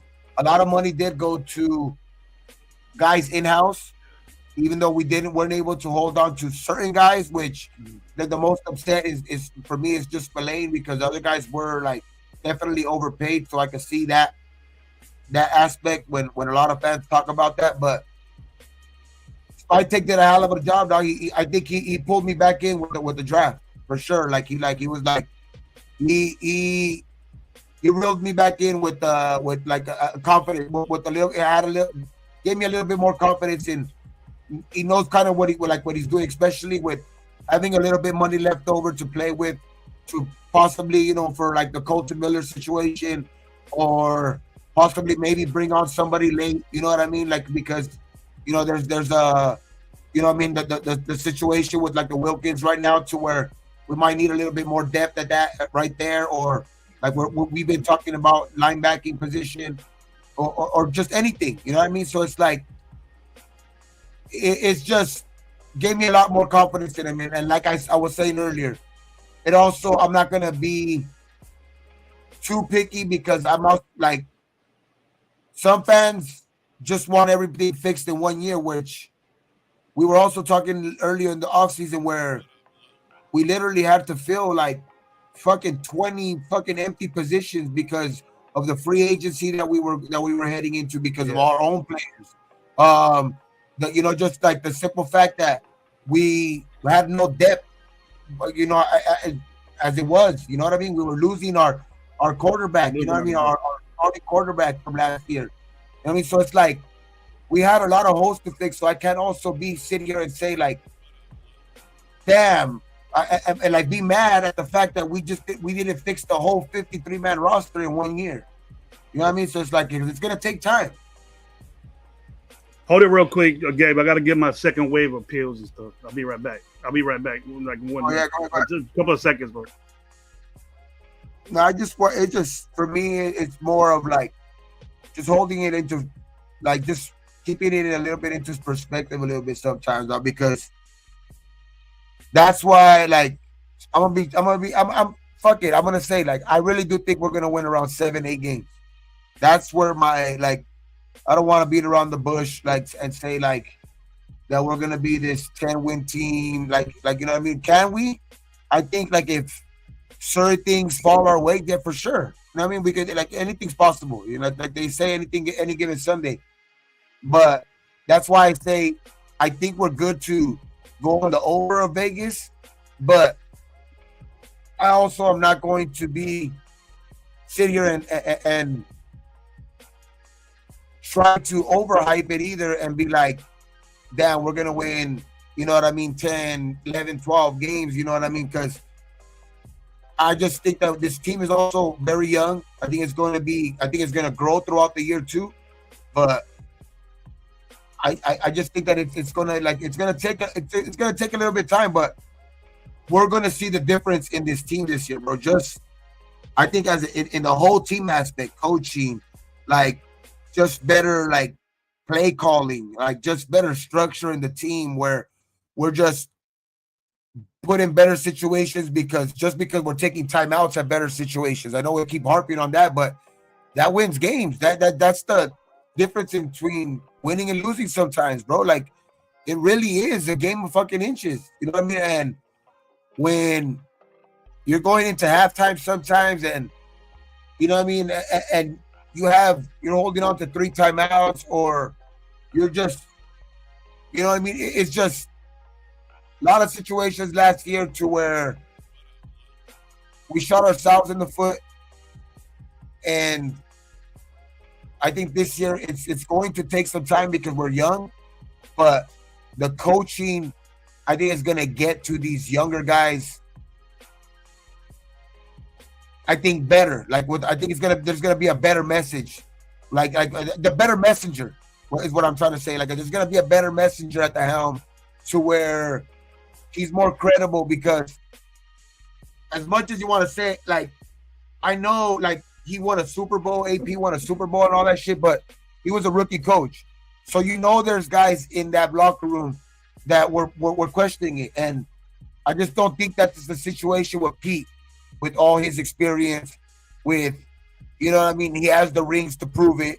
He has, you know what I mean, he's been. I just think that the way he's a players type coach. Like I just think that it's just gonna be a different type of a different football team, bro. Like it's just like I think that's what's gonna be the difference. Like we're just not going to.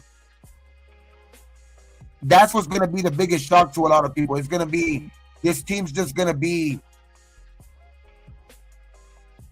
something that we haven't seen in a long time. Like I'm not gonna say that Gruden didn't have us on the right track at the very end of his tenure, his last time, but that's still a long time from now. You know what I mean? That was 4 or 5 years ago already, and the first couple of years, there was a lot of people complaining about him too. You know what I mean? So it's like, and before that, you know what I mean, we were just in and out of coaches, different coach here and there, like every other year, the Art Shells, you know, like just the Dennis Allens, the Lane Kiffins, it's just, it goes on and on and on, and it's just, finally, this is what I think is going to have us finally, most of the nation, because I don't think you could ever get the nation, all the nation on the same page, because I think that's just impossible to me. But Pete, I think, is going to have the majority of the nation, when it's all said and done, like happy that his last coaching stop was here, because he's going to get this team on the right track. What would you want? No, just basically was on the same thing. Like why I think that at the end, well, he might not, like that. This is what I pray for damn sure. I think that when he's all said and done, at the end of his third year, you know, when he's coaching, if that's when he wants to hang it up, there's no way you're gonna get me to not say, like, I hope he wins the Super Bowl, like, for sure.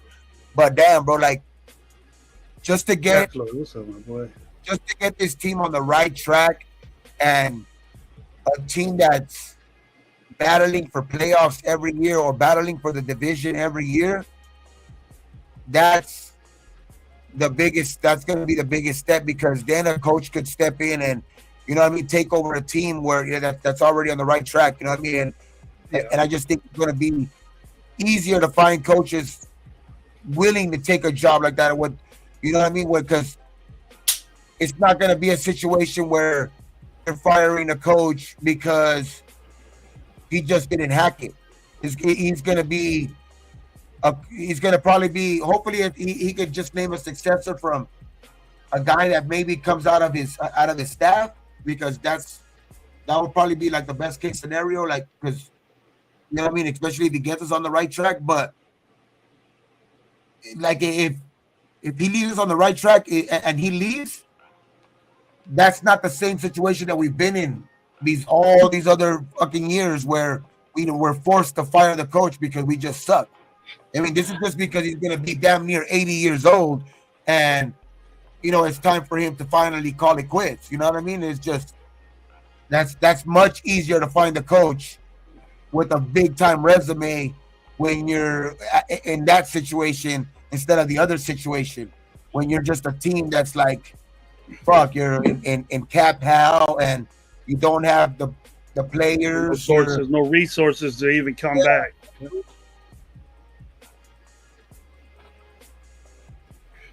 And we got the resources in coming years, bro.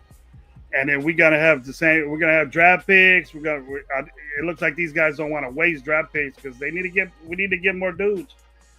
We need dudes on our team right now, and we're depending on rookies and young players to do it. I'm cool with it, but just don't expect 13 win seasons or 12.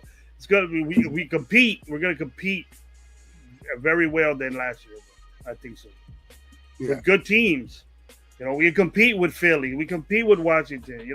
And get to the guy, get to these guys, and be able to maintain these type teams that we're gonna play on the NFC East. We can do some damage to them, bro.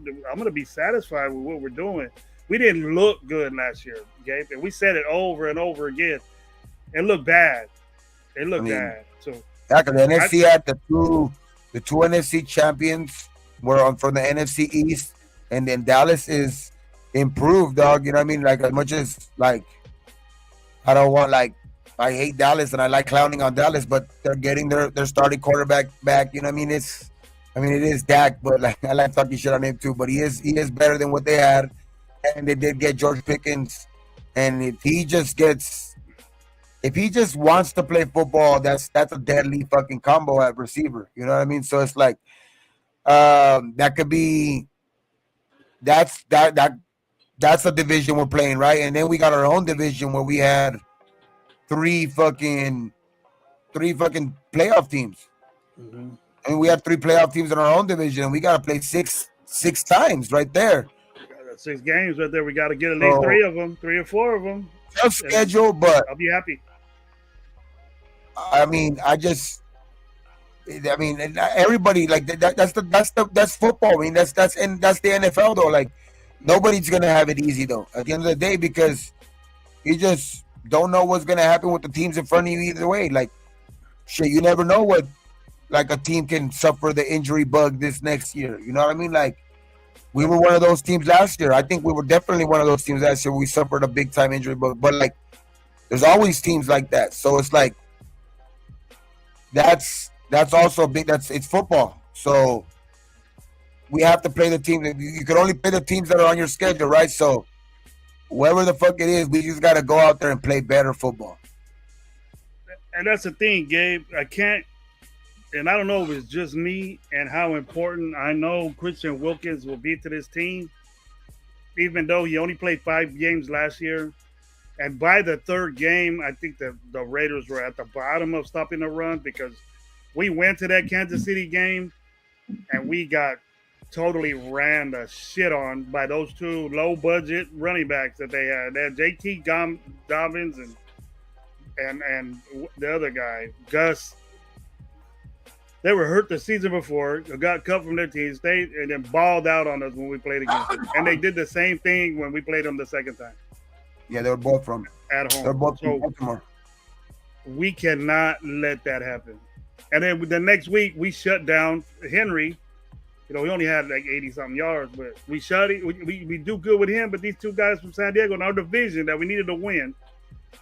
Like this Monday night game, the Monday night game against against San Diego Chargers, is going to be very, very important to me. I'm not with this. I don't know how people can say, because we're going to start saying this, bro. If we don't get New England, I have us winning that game, but if we don't get New England and if we don't get Chargers, it's going to be like, we got to wait a couple of games. Fuck that. I'm not with that. They got to adjust. That's what this is for right now. They're in their playbooks right now. They're running shit right now for them. They got preseason. They know plays. They know what they're doing. They might be limited. It might be vanilla. It might be bullshit, but still, they got to be on point, bro. I'm expecting them by the second preseason again to at least look like they're getting shit together. You know what I mean? They're completing passes. I don't care who plays or who don't. We have this impression that these guys are going to ball out. I want to see Besh out there catching balls. I want to see Thornton out there catching football. So we're talking that way about him because I am too. Not really Thornton, but Besh. Yeah. One of the couple touchdowns that Gino has thrown. I guess I heard one of them was to Thornton on the first team.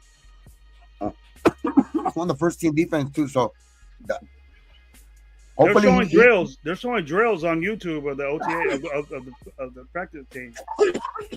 They're showing drills or individual drills, but we ain't seeing Scully. We ain't seeing, the 5-on-5s. We're not seeing that, you know. And I don't know how we can come up with surprise updates of, Joe Blow content creators and Aiden O'Connell's fucking balling out. So we start thinking. I'm tired of hearing that shit, man. It doesn't make me comfortable. And if I respect you, dude, I am also do want to wait till at least these training camp starts. Then I want to hear like the actual news like coming out of camp, like because that's right now the OTAs, like right now I think they're working on stuff too. You know what I mean? Like a lot of stuff they're working on too. So it's like this is where they can tweak some of their shit that they're trying to work on something like maybe tweaking their game. Like okay, and if it's not working, maybe they go away from it or some shit like that. You know what I mean? But I think this is where the training camp starts. That's where I'll take a little bit more of these training camp news type of shit, a little bit more serious. Yeah, Gabe, I see us on the your either your camera is.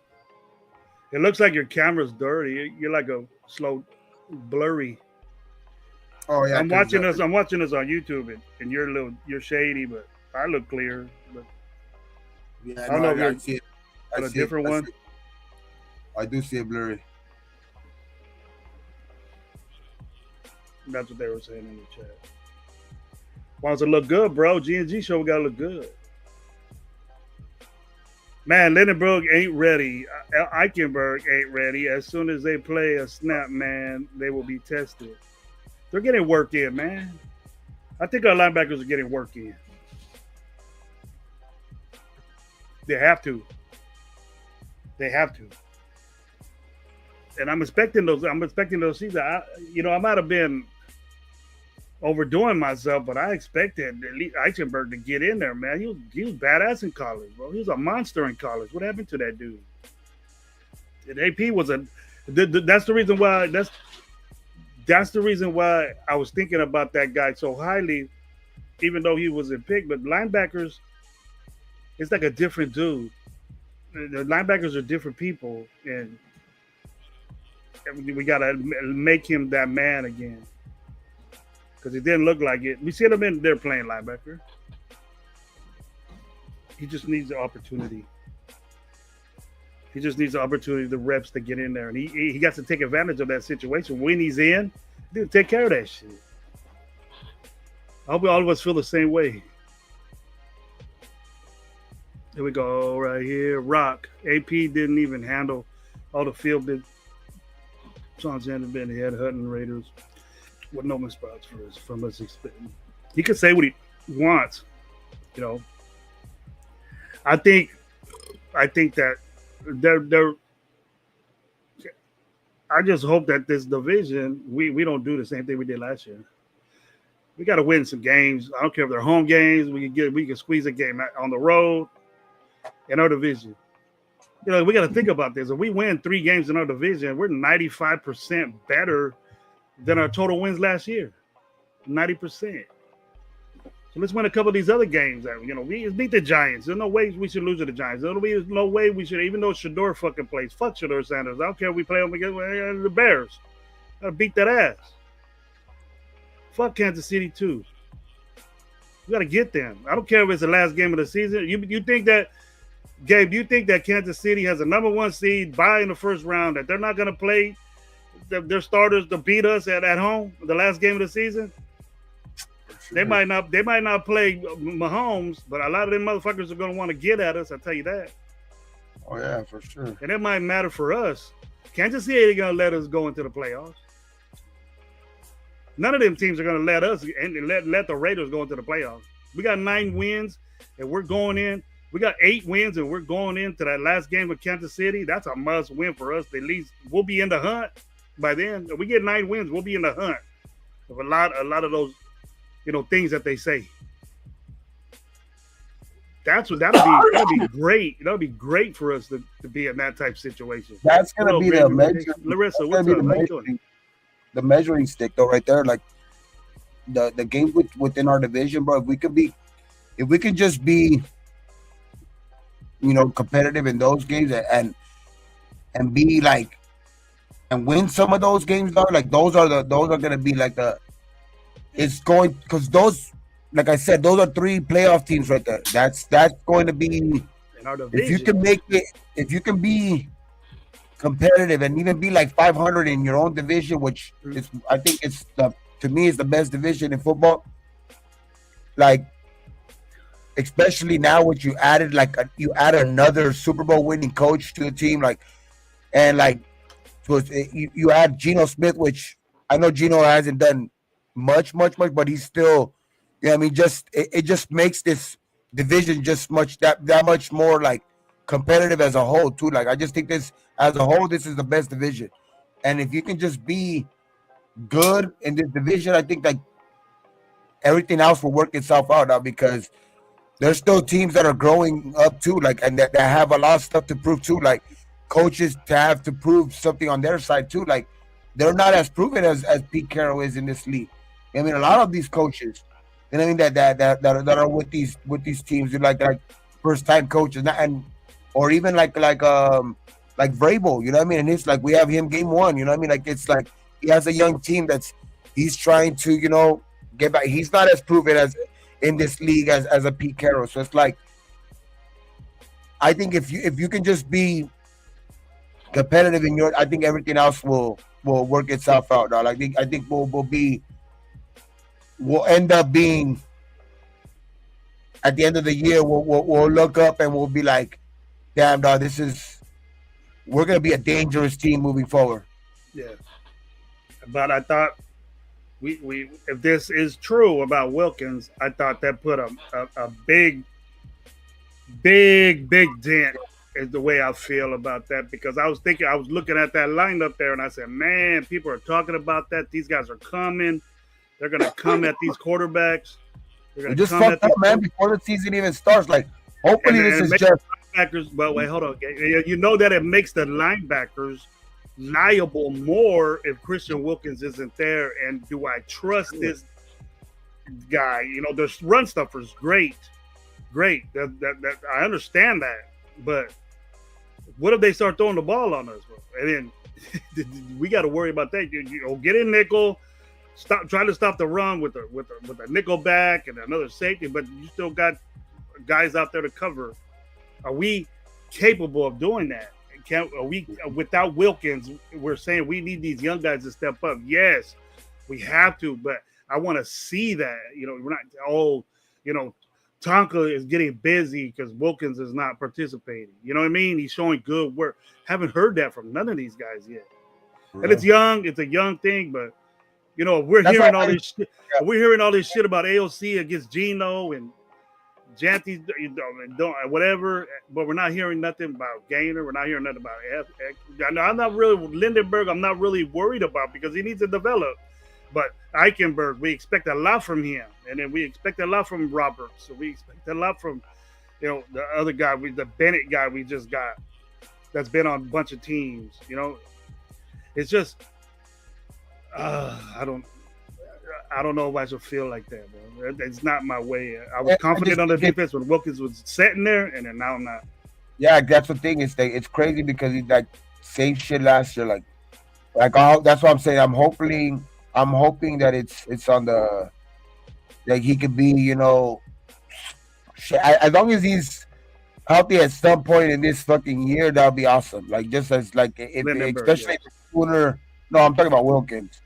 Wilkins, yeah. It would be awesome if he could be there for game one, but like it's like even like if he's there like say after game four, because like that short term type of fucking IR where like he has to have those extra 4 weeks because he does have to have like maybe a procedure or something like that. Where hopefully that's not the case, but it's just a fucked up situation because last year same thing. Fucking, before the year even started, we weren't happy with the linebacking core. We weren't happy with the linebacking. We were counting big time on Kuntz and down before the season even starts.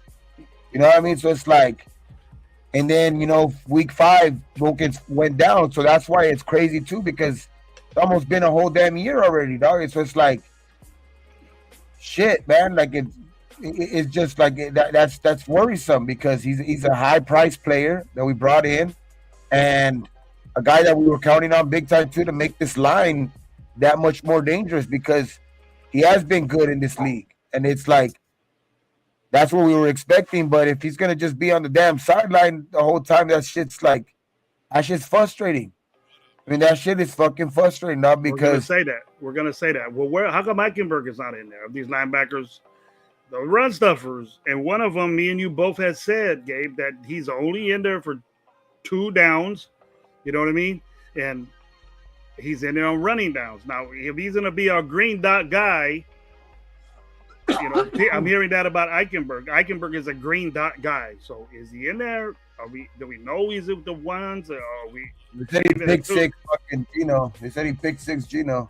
Gino's gonna do that in training camp, but it's not like as mind-boggling that he's throwing picks in training camp. Get that out. No, that's what I'm saying. This could be the type of stuff. This is where they work on shit and stuff like that because this is what they are doing. Like they're working on stuff and doing stuff like that. He's coming back into training camp, which obviously you want them to be.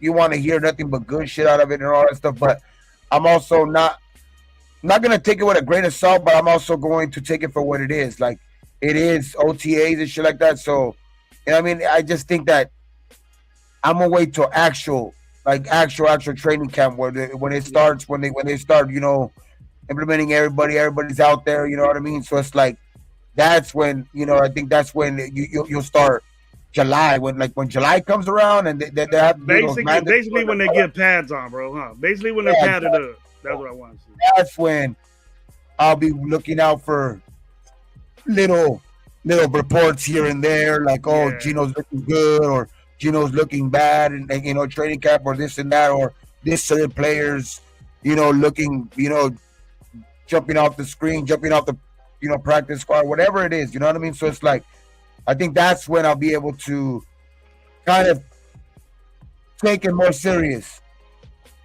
Which everything is serious. That's what I'm saying. You want to hear nothing but perfect shit out of everybody that's on your team, but with everybody if he's doing bad, somebody's doing good, right? So that's why I'm saying, like, it's just, I'm just waiting. Just let's just be a little bit more patient too, because that's the only thing that's right now that I've heard recently too, that Gino was struggling in camp in these training camps early, but McDaniel's fucking stupid ass McDaniel. Pete that Pete was still has the very high hopes and very high like confidence in Gino still, which that's what he's gonna say, but it's just like I just think that it has a lot to do with nothing, not a lot of narratives right now. You're just not high on this choice. Even Spillane was improving when we got him. True, that was true. I wasn't with me and Gabe wanted better, more productivity. Give us 1,000 snaps and 100 tackles type guy. We didn't get that, bro. We didn't. Yeah. We didn't get that. That's why me and Gabe were concerned with it. Yeah, the guy pops people. He stands out in a highlight tape where he's blowing people up. Yes, but I want a guy with 1,000 snaps. He's in the game all the time. I just hope that when training camp comes around, they're saying Eichenberg's balling out, or like what I mean, saying. Or Lindenberg. I hope that they say Lindenberg is not looking like a 7th round pick. Like this is what I'm hoping that comes out. You know what I mean, out of camp. That's what I'm saying. Like hopefully that's why.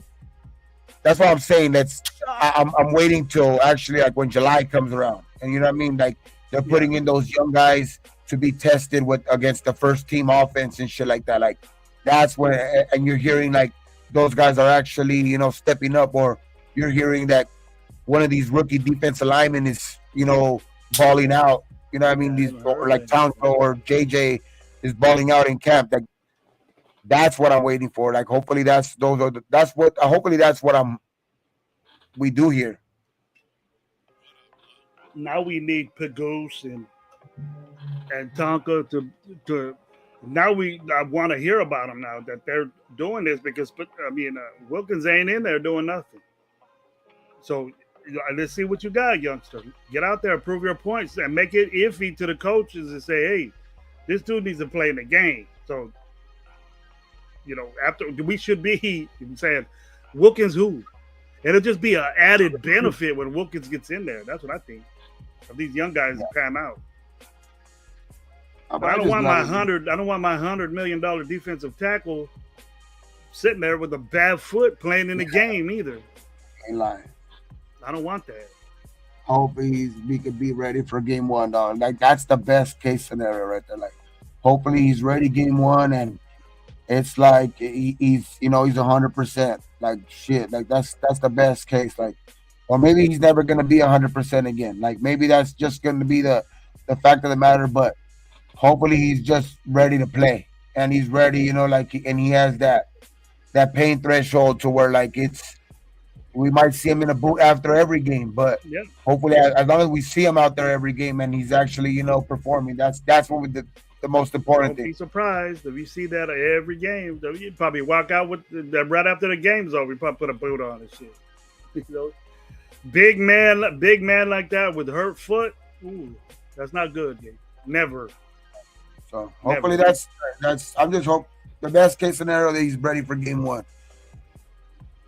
because that's gonna be that could be a very scary line. Like if they're all It can't. out It is. there and helping each other out and actually all healthy, that's just gonna make each one better. Like that's even gonna make Adam Butler's game better. Like Adam Butler is going to stand out even because Yeah. other guys are gonna be getting double teamed, constantly. Like to where it's like, what I mean, those guys are gonna be feasting. You know what I mean? So it's like with those that's the thing though. Like if those three guys can be healthy, this defensive line can be scary, bro, and it helps out every other position,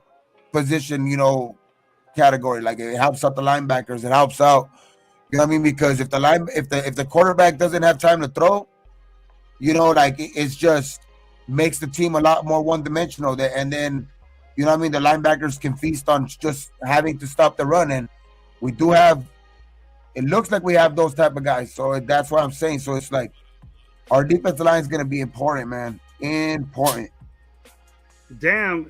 New England got Diggs too, huh? Fuck. Yeah, I did. I forgot about that. We Right, got to man. get to May. We got to get to May right there, bro. Hey, J.E., what's up, man? You understand the audio's delayed what you gave. Oh yeah, but yeah, I'm just gonna. I do gotta, someone call. Want to call You it? gotta you gotta call out. Okay. Got Yeah, 52 in there. We got 52 in here. If you I got know. something to do, I can hang on for a little bit.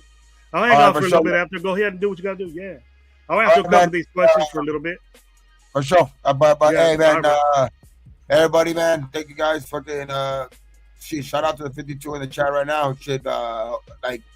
Shit, I don't know. Probably those gonna get the shit started. I think maybe Wednesday or will probably be like Wednesday because I know today's Monday, so probably be like Wednesday or Thursday, whatever. Or Yes, we'll get sir. with low, we'll put it out. But baby, have a good night. You too, Try to bro. have a good night. Good talking with you, man. Take care of your business, bro. Always. For sure, man. Good, All good one. right. I got it. All right, that G show was over. You got Coach Gravy for a little while. Don't really have nothing to do right now, but hey, man, what do you guys thinking? I'll answer whatever's in the chat right now. I'm kind of behind on it. Patriots spent like drunken sailors are free, and they did. Gotta see if it pans out though.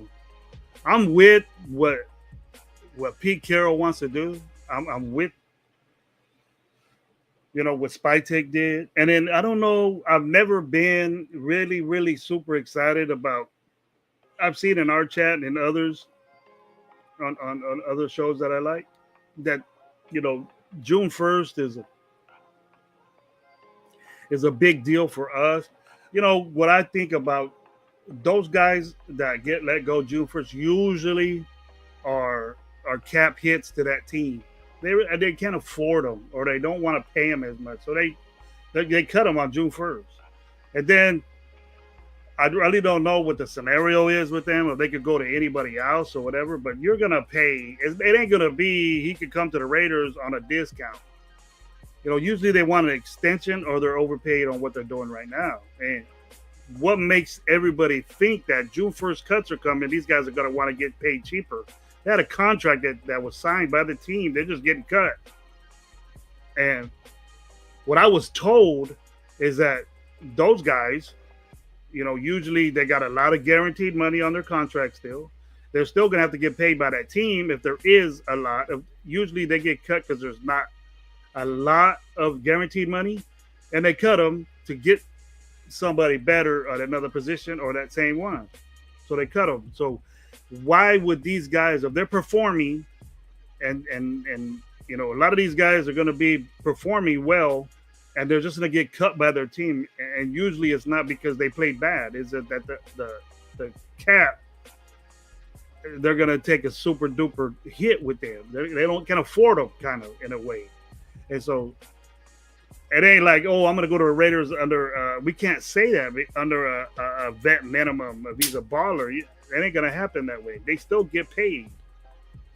If they got like we want Ramsey and trade for Ramsey, dude. He just signed almost an $80 million contract last year. We're going to trade, and we can't say we're going to give him Tyree Wilson and a third round pick. Jaden, his contract is not a third round pick.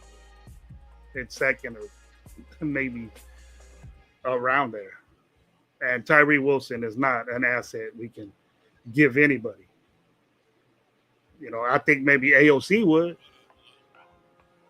AOC could be an asset we could get rid of and bring this offense, up to par, because I don't think personally, I like AOC, but personally in this offense, I don't think he can do outside zone. I don't think he can do stuff like that.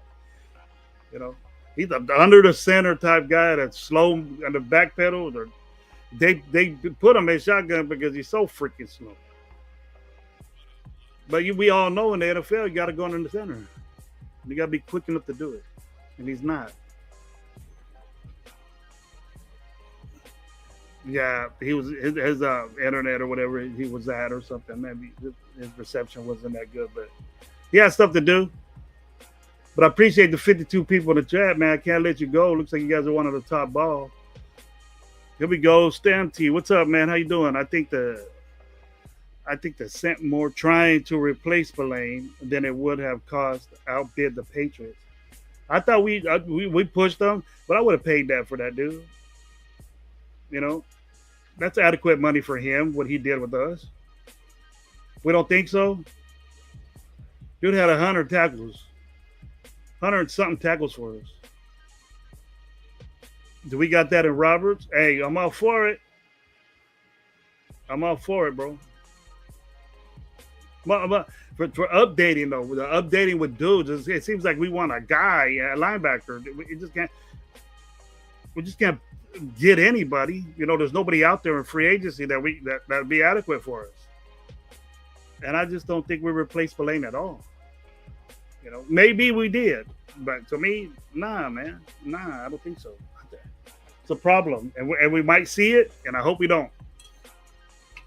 When we start doing this shit where we let guys gut up the middle on us, it's going to show.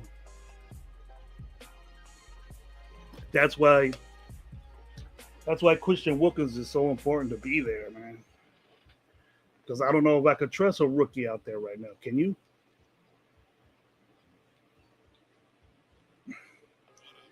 Damn bad. I've been doing that, bro. Wait and see process. How long is that going to take? We on this Tyree Wilson shit that we all did. He was hurt one year and he recovered this year. His third or fourth year is going to be balling out. Would you give that guy a fifth-year option right now? Finally, how long been waiting for Tyree Wilson to pop? And we've been given time, bro. I know we do coaches, but that's our fault, bro. It's not the fans' fault that we got to see this bullshit, bro. Wait and see process is I'm done with. It's gonna happen, and I know that, but I can sure damn say I'm done with that already. Draft picks are different, but we didn't. I didn't feel comfortable with the free agents we got to be better. That's what I wanted in free agency. You know, if we would have got a linebacker that was a little bit more money and a little bit less than what Spillane got. 33 something million, 31 million. And we got a guy for like 25 or something like that played in 1,000 snaps in the game and was a green dot for his team and just was a free agent. And we outbid a guy wanted to come to us. Yes, I would be happy with that. But we were talking about lateral moves and I didn't dig that, man. That's the same thing to me. I want to better this Spillane, somebody better. We need to win. We need to win quick, bro. We haven't done that in a while, and we need to do that. We need to win, be 5-2. What's wrong with that? Or what's wrong with saying it? Smash New England, smash Chargers. People start talking about us and not give up, man. Home. Shit, we played 2 games. We were 1-1 and came back home, bro. All excited, ready on this big win that we got from Baltimore, and bam, Carolina came. That's right there. I lost hope in this team that game. Right there. And we squeezed out 3 more wins. 2 of them late in the season against backup quarterback. And we didn't even have our best player, Max Crosby, in the game. Or Wilkins, or Combs. I'm excited that we have them now. They're back. They produce. Max needs to understand that. Max Crosby needs to understand, man, take a couple plays off and you be balling out. Me getting hurt because you're in there so much. I love the motor. I love the way you play, bro. But just think how many more games you could have been in there, but you weren't.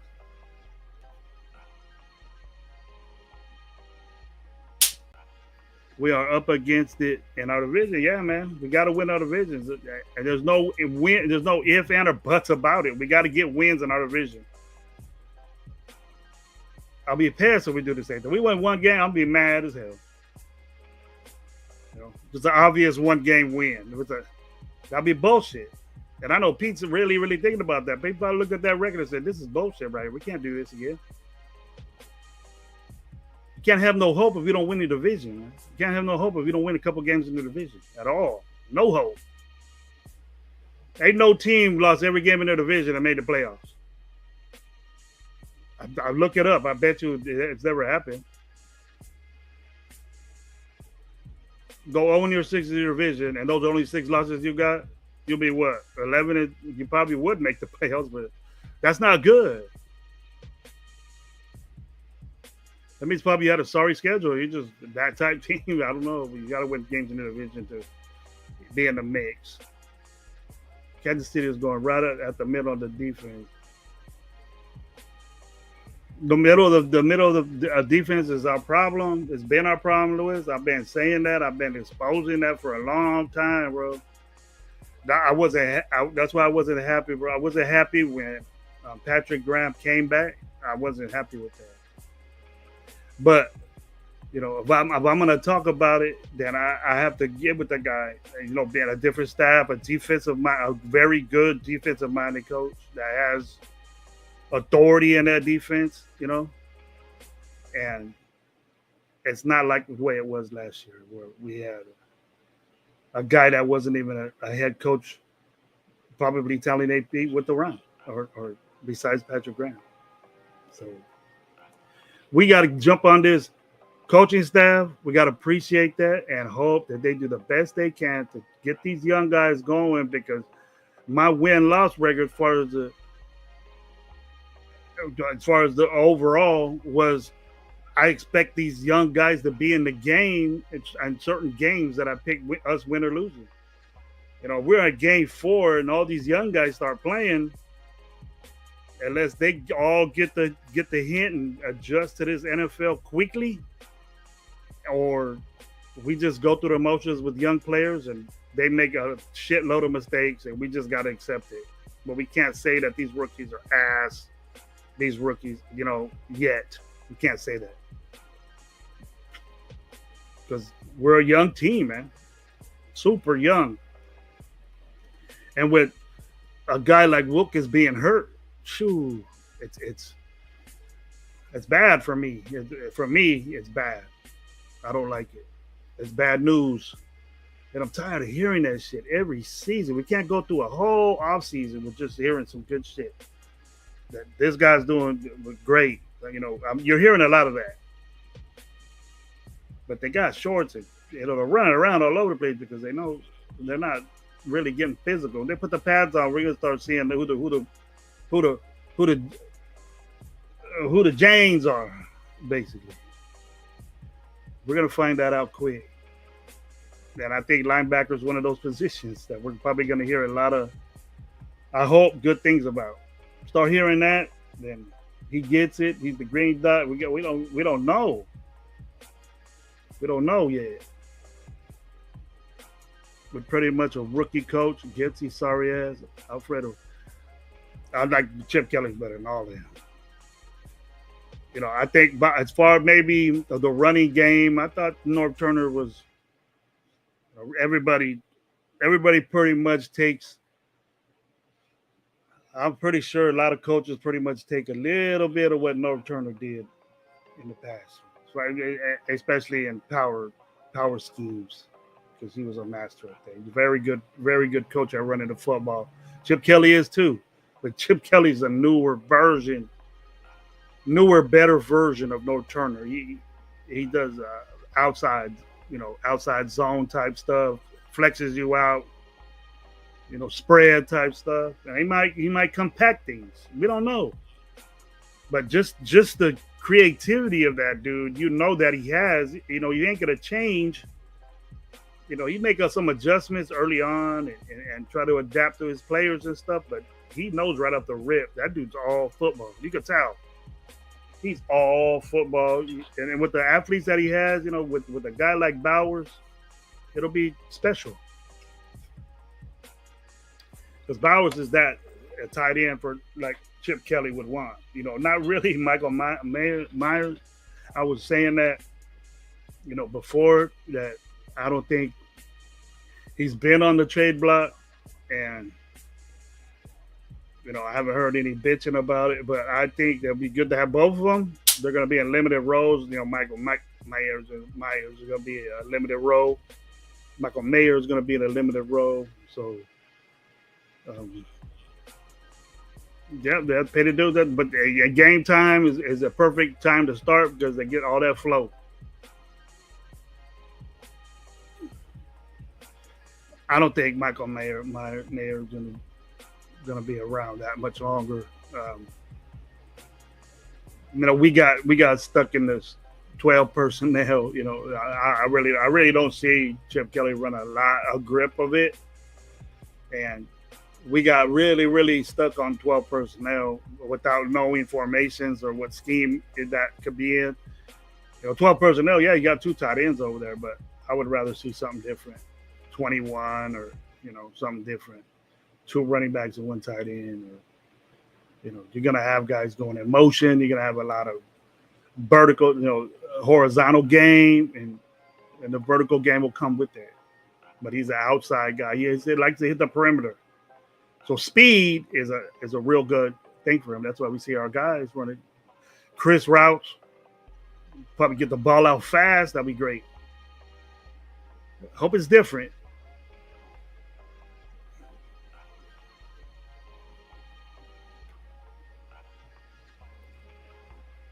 That is designed for good coverage. Did zone. The NFL plays zone now, and there are variations of it, and a lot of nickel. That's what we seen last year was a lot of nickel. A lot of DBs out there trying to do what linebackers could do. Wilkins don't step on this field season. We're taking another big loss contract wise. Yeah, needs to be out there, man. Needs to be out there, cool Kev. I'm with you on that. We got two Super Bowl champ linebackers, White and Robert. Hopefully they bump. Yeah. They're Super Bowl champions, but I don't think Robert was starting. White was. He made an impact on that team. We need that guy back. We need that guy back. think our corners will be all right. They got Stokes. They got Stokes pinned in there, Cash Lord. And our coverage is a concern for me too. But we might as well say fuck we losing. Nah, I'm not saying that. It's just concerns, Ben Bad. It's just concerns we have. I'm not saying that. I want these rookies to get in there and get some time and stuff, but they're gonna make mistakes. And then we as a nation real quick start saying this guy's ass. One game, this guy's ass. He's in there, he earned his spot, and I understand the development and learning the game on the quick. A rookie's out there, he has to get it, man. Free agents out there, they got you, they paid you for a reason. They handpicked you if you're a free agent. These rookies, don't expect them. I expect them to make mistakes. And saying that our defense is going to be balling with, young guys in there, especially in coverage, that's I'm not real humbling to me. There are ways to inject a numbing agent on the side of your foot on game day. You can do that. It matters if we can re-injure it, though. It looked like that's what happened to him.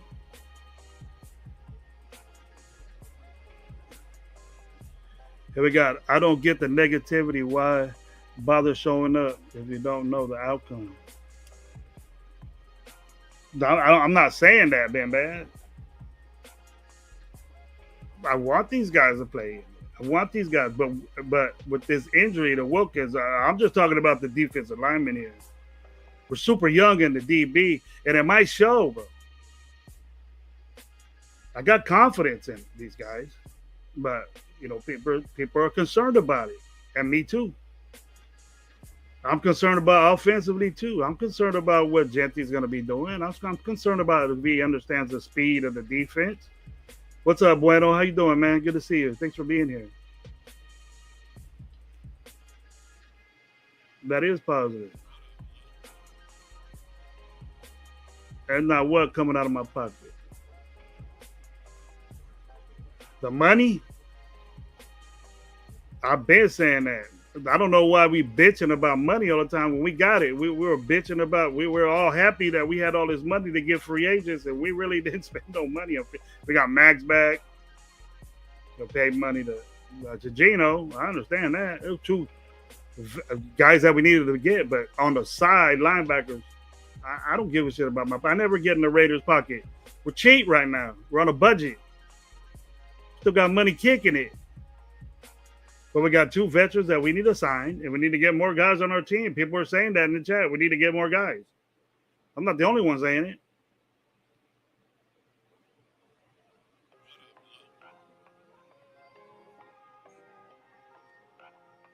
We got my boy J.E. How many wins Vegas got the Raiders at? Vegas got them at 6.5, I believe. I don't know if it just went down to 6.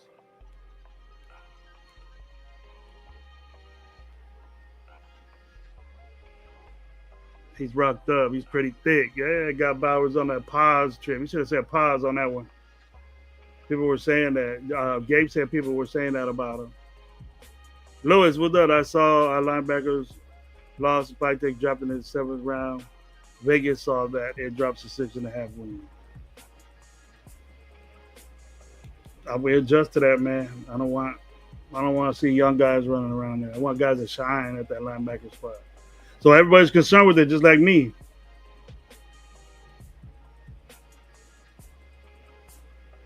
Explain yourself better what you're talking about, pockets and all that, being bad, because I don't understand what you're saying, really. I might be dumb, dude. I'm dumb. So. But if it's football related, I'll get you with you.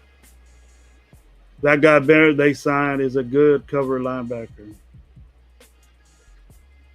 He's a practice squad guy, bro.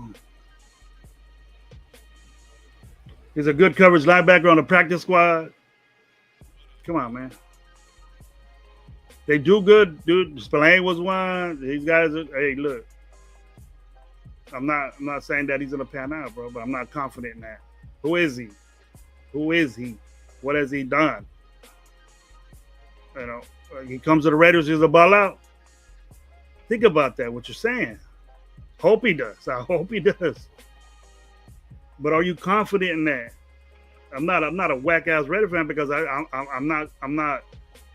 Everybody knows me. I'm deep Raider fan. What the fuck do you think I do this for? I'm concerned about that.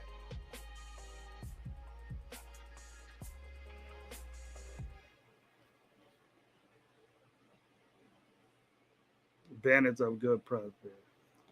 Barrett can also stop the run. What I've seen, I don't know his stats and shit, college, but he looks nice. Is he a rookie? I don't know about that. We got him. I have his information in my iTouch, but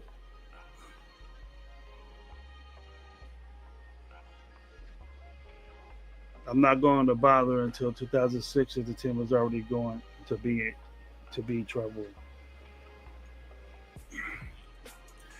I don't think that way, bro. Desert, what's up, man? Thanks for being here with me. Yeah, that's the way I feel right there, Louis. I just talk about him, bro. I don't want, I might eat my words here, but if you got rookies out there, a bunch of them, because we have a bunch of young guys, I just hope that they ball out. Prove me wrong, bro. I'm out there to prove me wrong. I'm not saying this because I don't want to say that, but concerns are gonna need to be talked about, and I don't think we talk about any concern you guys bring up. I'm not gonna come up here. It's not. I could start over here and say we got a problem that we need another wide receiver. You know what I mean? Maybe we should get another running back, and not keep this old shit. Let's gut out the running back and get somebody June 1st, see who's available. How would you guys feel about that? If we get a good free agent and we got Genty there. And besides Mostard. Everybody Mostar's old. Mostard gets to the outside. There ain't a lot of people in the NFL that got catch him.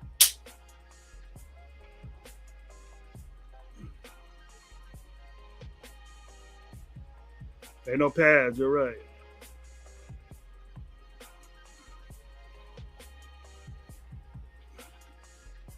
Spike Tag's doing great, better than Coupon Tom. Yeah. It's May, bro. It's only May. Yeah. But you don't have no concerns from free agency on to now. I don't give a shit what they're doing right now. You don't have no concerns right off the bat about who we got in free agency. Everything was all right. Did we replace Spillane and the production that Spillane did? We're not gonna know that. But I have to be a wait and see guy to see a Landon Roberts. But what do we do after that? What do we do after that, bro? We got a guy of fucking waivers, and he's a good coverage guy, so he's gonna ball out. We say that about everybody we get. And that we got this big guy. Give him credit, big guy from Australia. But we're gonna realize that this dude probably ain't gonna touch the field, man. He's learning how to play football. Big, massive kid, but he's barely learning how to play American football. And we want that guy to jump in there as soon as Wilkins isn't ready to go. You think he's gonna? No, he's not. Hope he does. I never threw them under the bus, bro. Put words in my mouth, homie. Diggs will be asking for a release as soon as McDaniel shoots a bit. It would be expected. Diggs will probably complain. It would be expected that Diggs will be like that. Shit, I wanted Diggs on our team. Needed somebody like that. But I don't think we're going to be that type team, or at least not this year. I know we're not this year. So we're getting so excited with these June 1st cuts. What are we going to do? Be on a budget? We're on a budget. With the money that was supposed to go in free agency, we're not doing it. We're going to wait till June 1st and think those guys are going to be cheaper.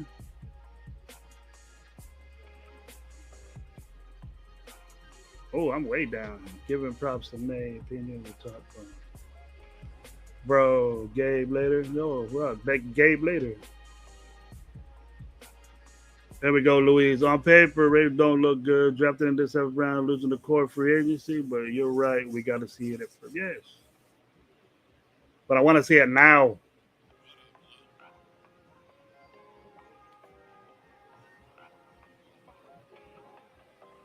J Dog, welcome, man. Haven't seen in a minute, J Dog. What's up? Best pick will make up for not going linebacker early. How's that, bro? Still got a problem with it in my book. C.J. Mosley, I think C.J. Mosley is a free agent still. Vander Campbell, Michael Kendrick's been around. He's been productive. I'm good, just telling the truth, bro. Yeah.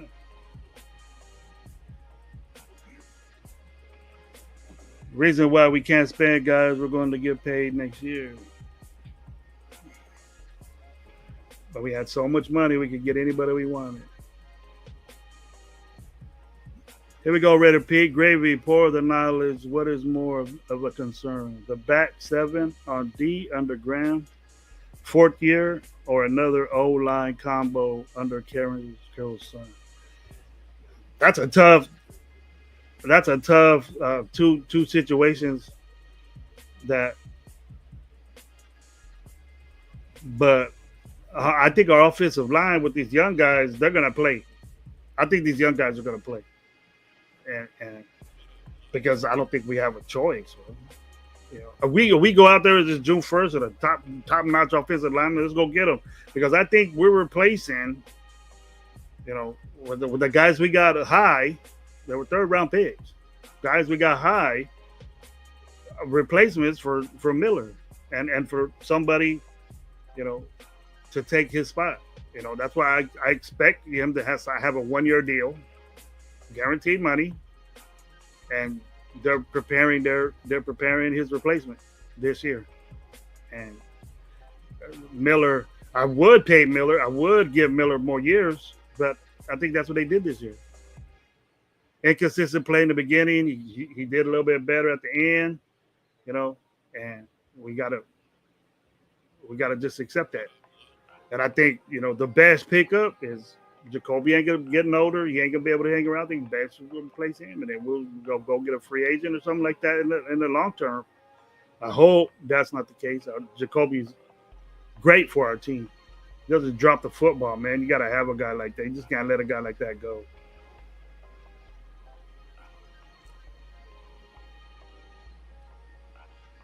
He's a great backup on the team.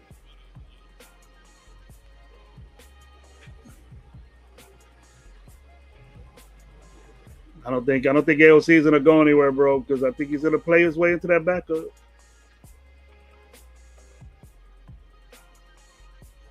Man, what a bummer. This was not the linebacker year after losing our core and free agency. Yes, I expected us to get somebody different than Roberts. I trust in P2 being bad.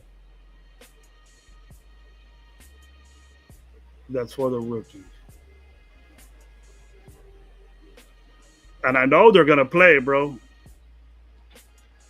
I know they were going to play.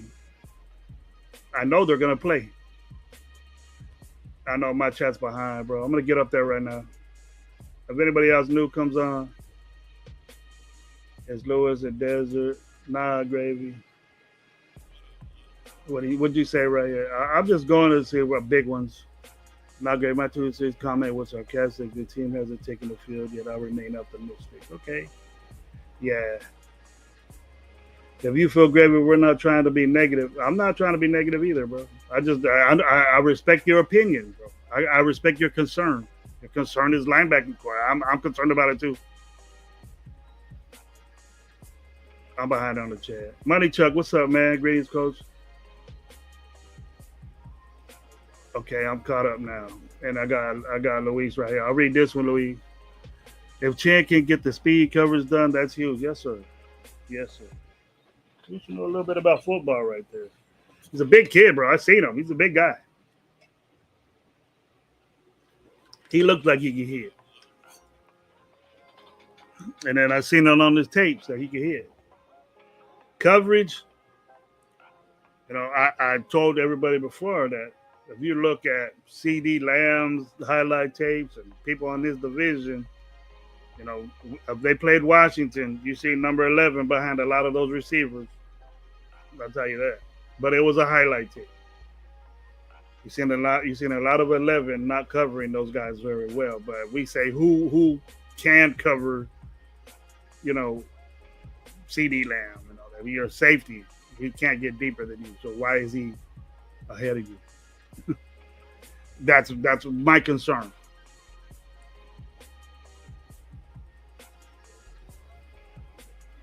What's up, Money Chug? I thought I got 42 in the chat. Let me know what's up, man. You heard what me and Gabe talked about. We'll stay about another couple of minutes. I agree with you, bro. Ramsey would, but he gets paid a lot of money, bro. He gets paid, and I think he signed that contract last year. 3 years, $80 million. You got. Can we afford him? We're on the cheap right now, bro. We've always been on the cheap. We got a $3 million linebacker, a $1 million Devin White contract. If that, you, from what I know, you get paid for what you do. And that's why these linebackers get top money, because they play well. You know, you got to think about that. I do.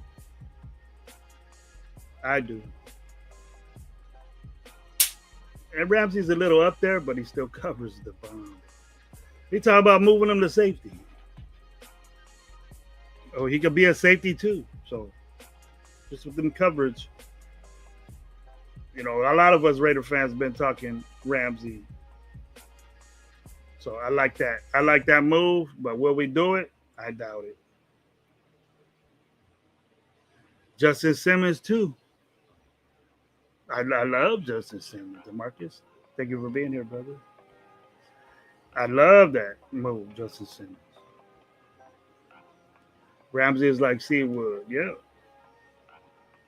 I think Ramsey is a better corner than Seawood was, but I don't know if he'll be a better safety. Seawood was different. He was different. Ramsey's different coverage wise. He stopped doing the passing. Yeah, he's in the Pro Bowls for a reason. A lot of Pro Bowls for a reason. Was named the best corner in the NFL for reasons. Do we have any of those guys on our squad? That's what we got to get. Yeah, we're being cheap, bro. That disappointed me too, because we had so much money. And we're going to say that again for next year. We're going to say, oh, we're going to have a shitload of money next year. And the people are following up the books that we paid that ain't even on our team. But we have to address a lot of needs that we need right now. And we did that with the running back. We did that with the offensive line. We did that with our defensive line. Now that we get these two defensive linemen, anticipated that Wilkins wasn't right. Draft day. I think so. I think Rod Woodson was the mimic of being a DB to a safety. Look at Rod Woodson's stats, bro. He got more picks than Dion. That's why he's a Hall of Famer. Check it out. Rod Woodson got better stats than Dion. That's why he's in the Hall of Fame. And so is Dion. I love Rod Woodson. Who's with me on that? But hey, check this out. It's getting past Gravy's bedtime. I want to thank everybody for being on this Raider Nation Live show. Gabe was with me for a little bit, talking some smooth game. And I hope that here we go. Raider P with one more. You got to slide on in, bro. Spy Guy needs a by guy in June. It would be this service fee. Money Chuck said Rod Woodson was one of the best. Yes, sir. I believe with that. Go watch Rod Woodson tape, bro. Epitome of cornerback safety play. Love the OG. Rod Woodson was dope. But hey, Raider Nation, thank you, man. I want to check this out. This was powered by Raider Nation Live with myself, Coach Gravy. Sub to me. Get my channel going. I'm doing this. I'm doing this morning stuff. Get back to work on Wednesday, and then I have some time to do little 10 o'clock shows with you guys. Not really much, just stuff like this. Getting your input. It's tough to talk Raiders right now because ain't nothing going on unless something bad happens. We've been on this. Get updates with Wilson. Getting updates. I don't want to be hearing that Geno Smith sucks and all this stuff. I don't want to hear all that. Let's pump this guy up. Let's start getting motivated because in about a month we're gonna start talking about training camp. Going to training camp, we get to watch these guys with pads on, and they start hitting. Then we're gonna start. Who's the linebackers? Who's getting busy? So just look forward to that. Stay positive. Have your concerns and ask questions about them with everybody, not just me. But if you guys got something to talk about, let off your chest. If you got something bad, something good, what you feel, what you want to do, scenarios or whatever, let us know next Nation Live, next Raider Nation Live show. We'll get with you. We'll be with you. But I want to thank everybody. I hope you guys had a wonderful, wonderful Memorial Day. So 3-day weekend was dope for me, and I hope you guys did the same. From behalf of Lo and Gabe, I want to say peace out, man. Go Raiders.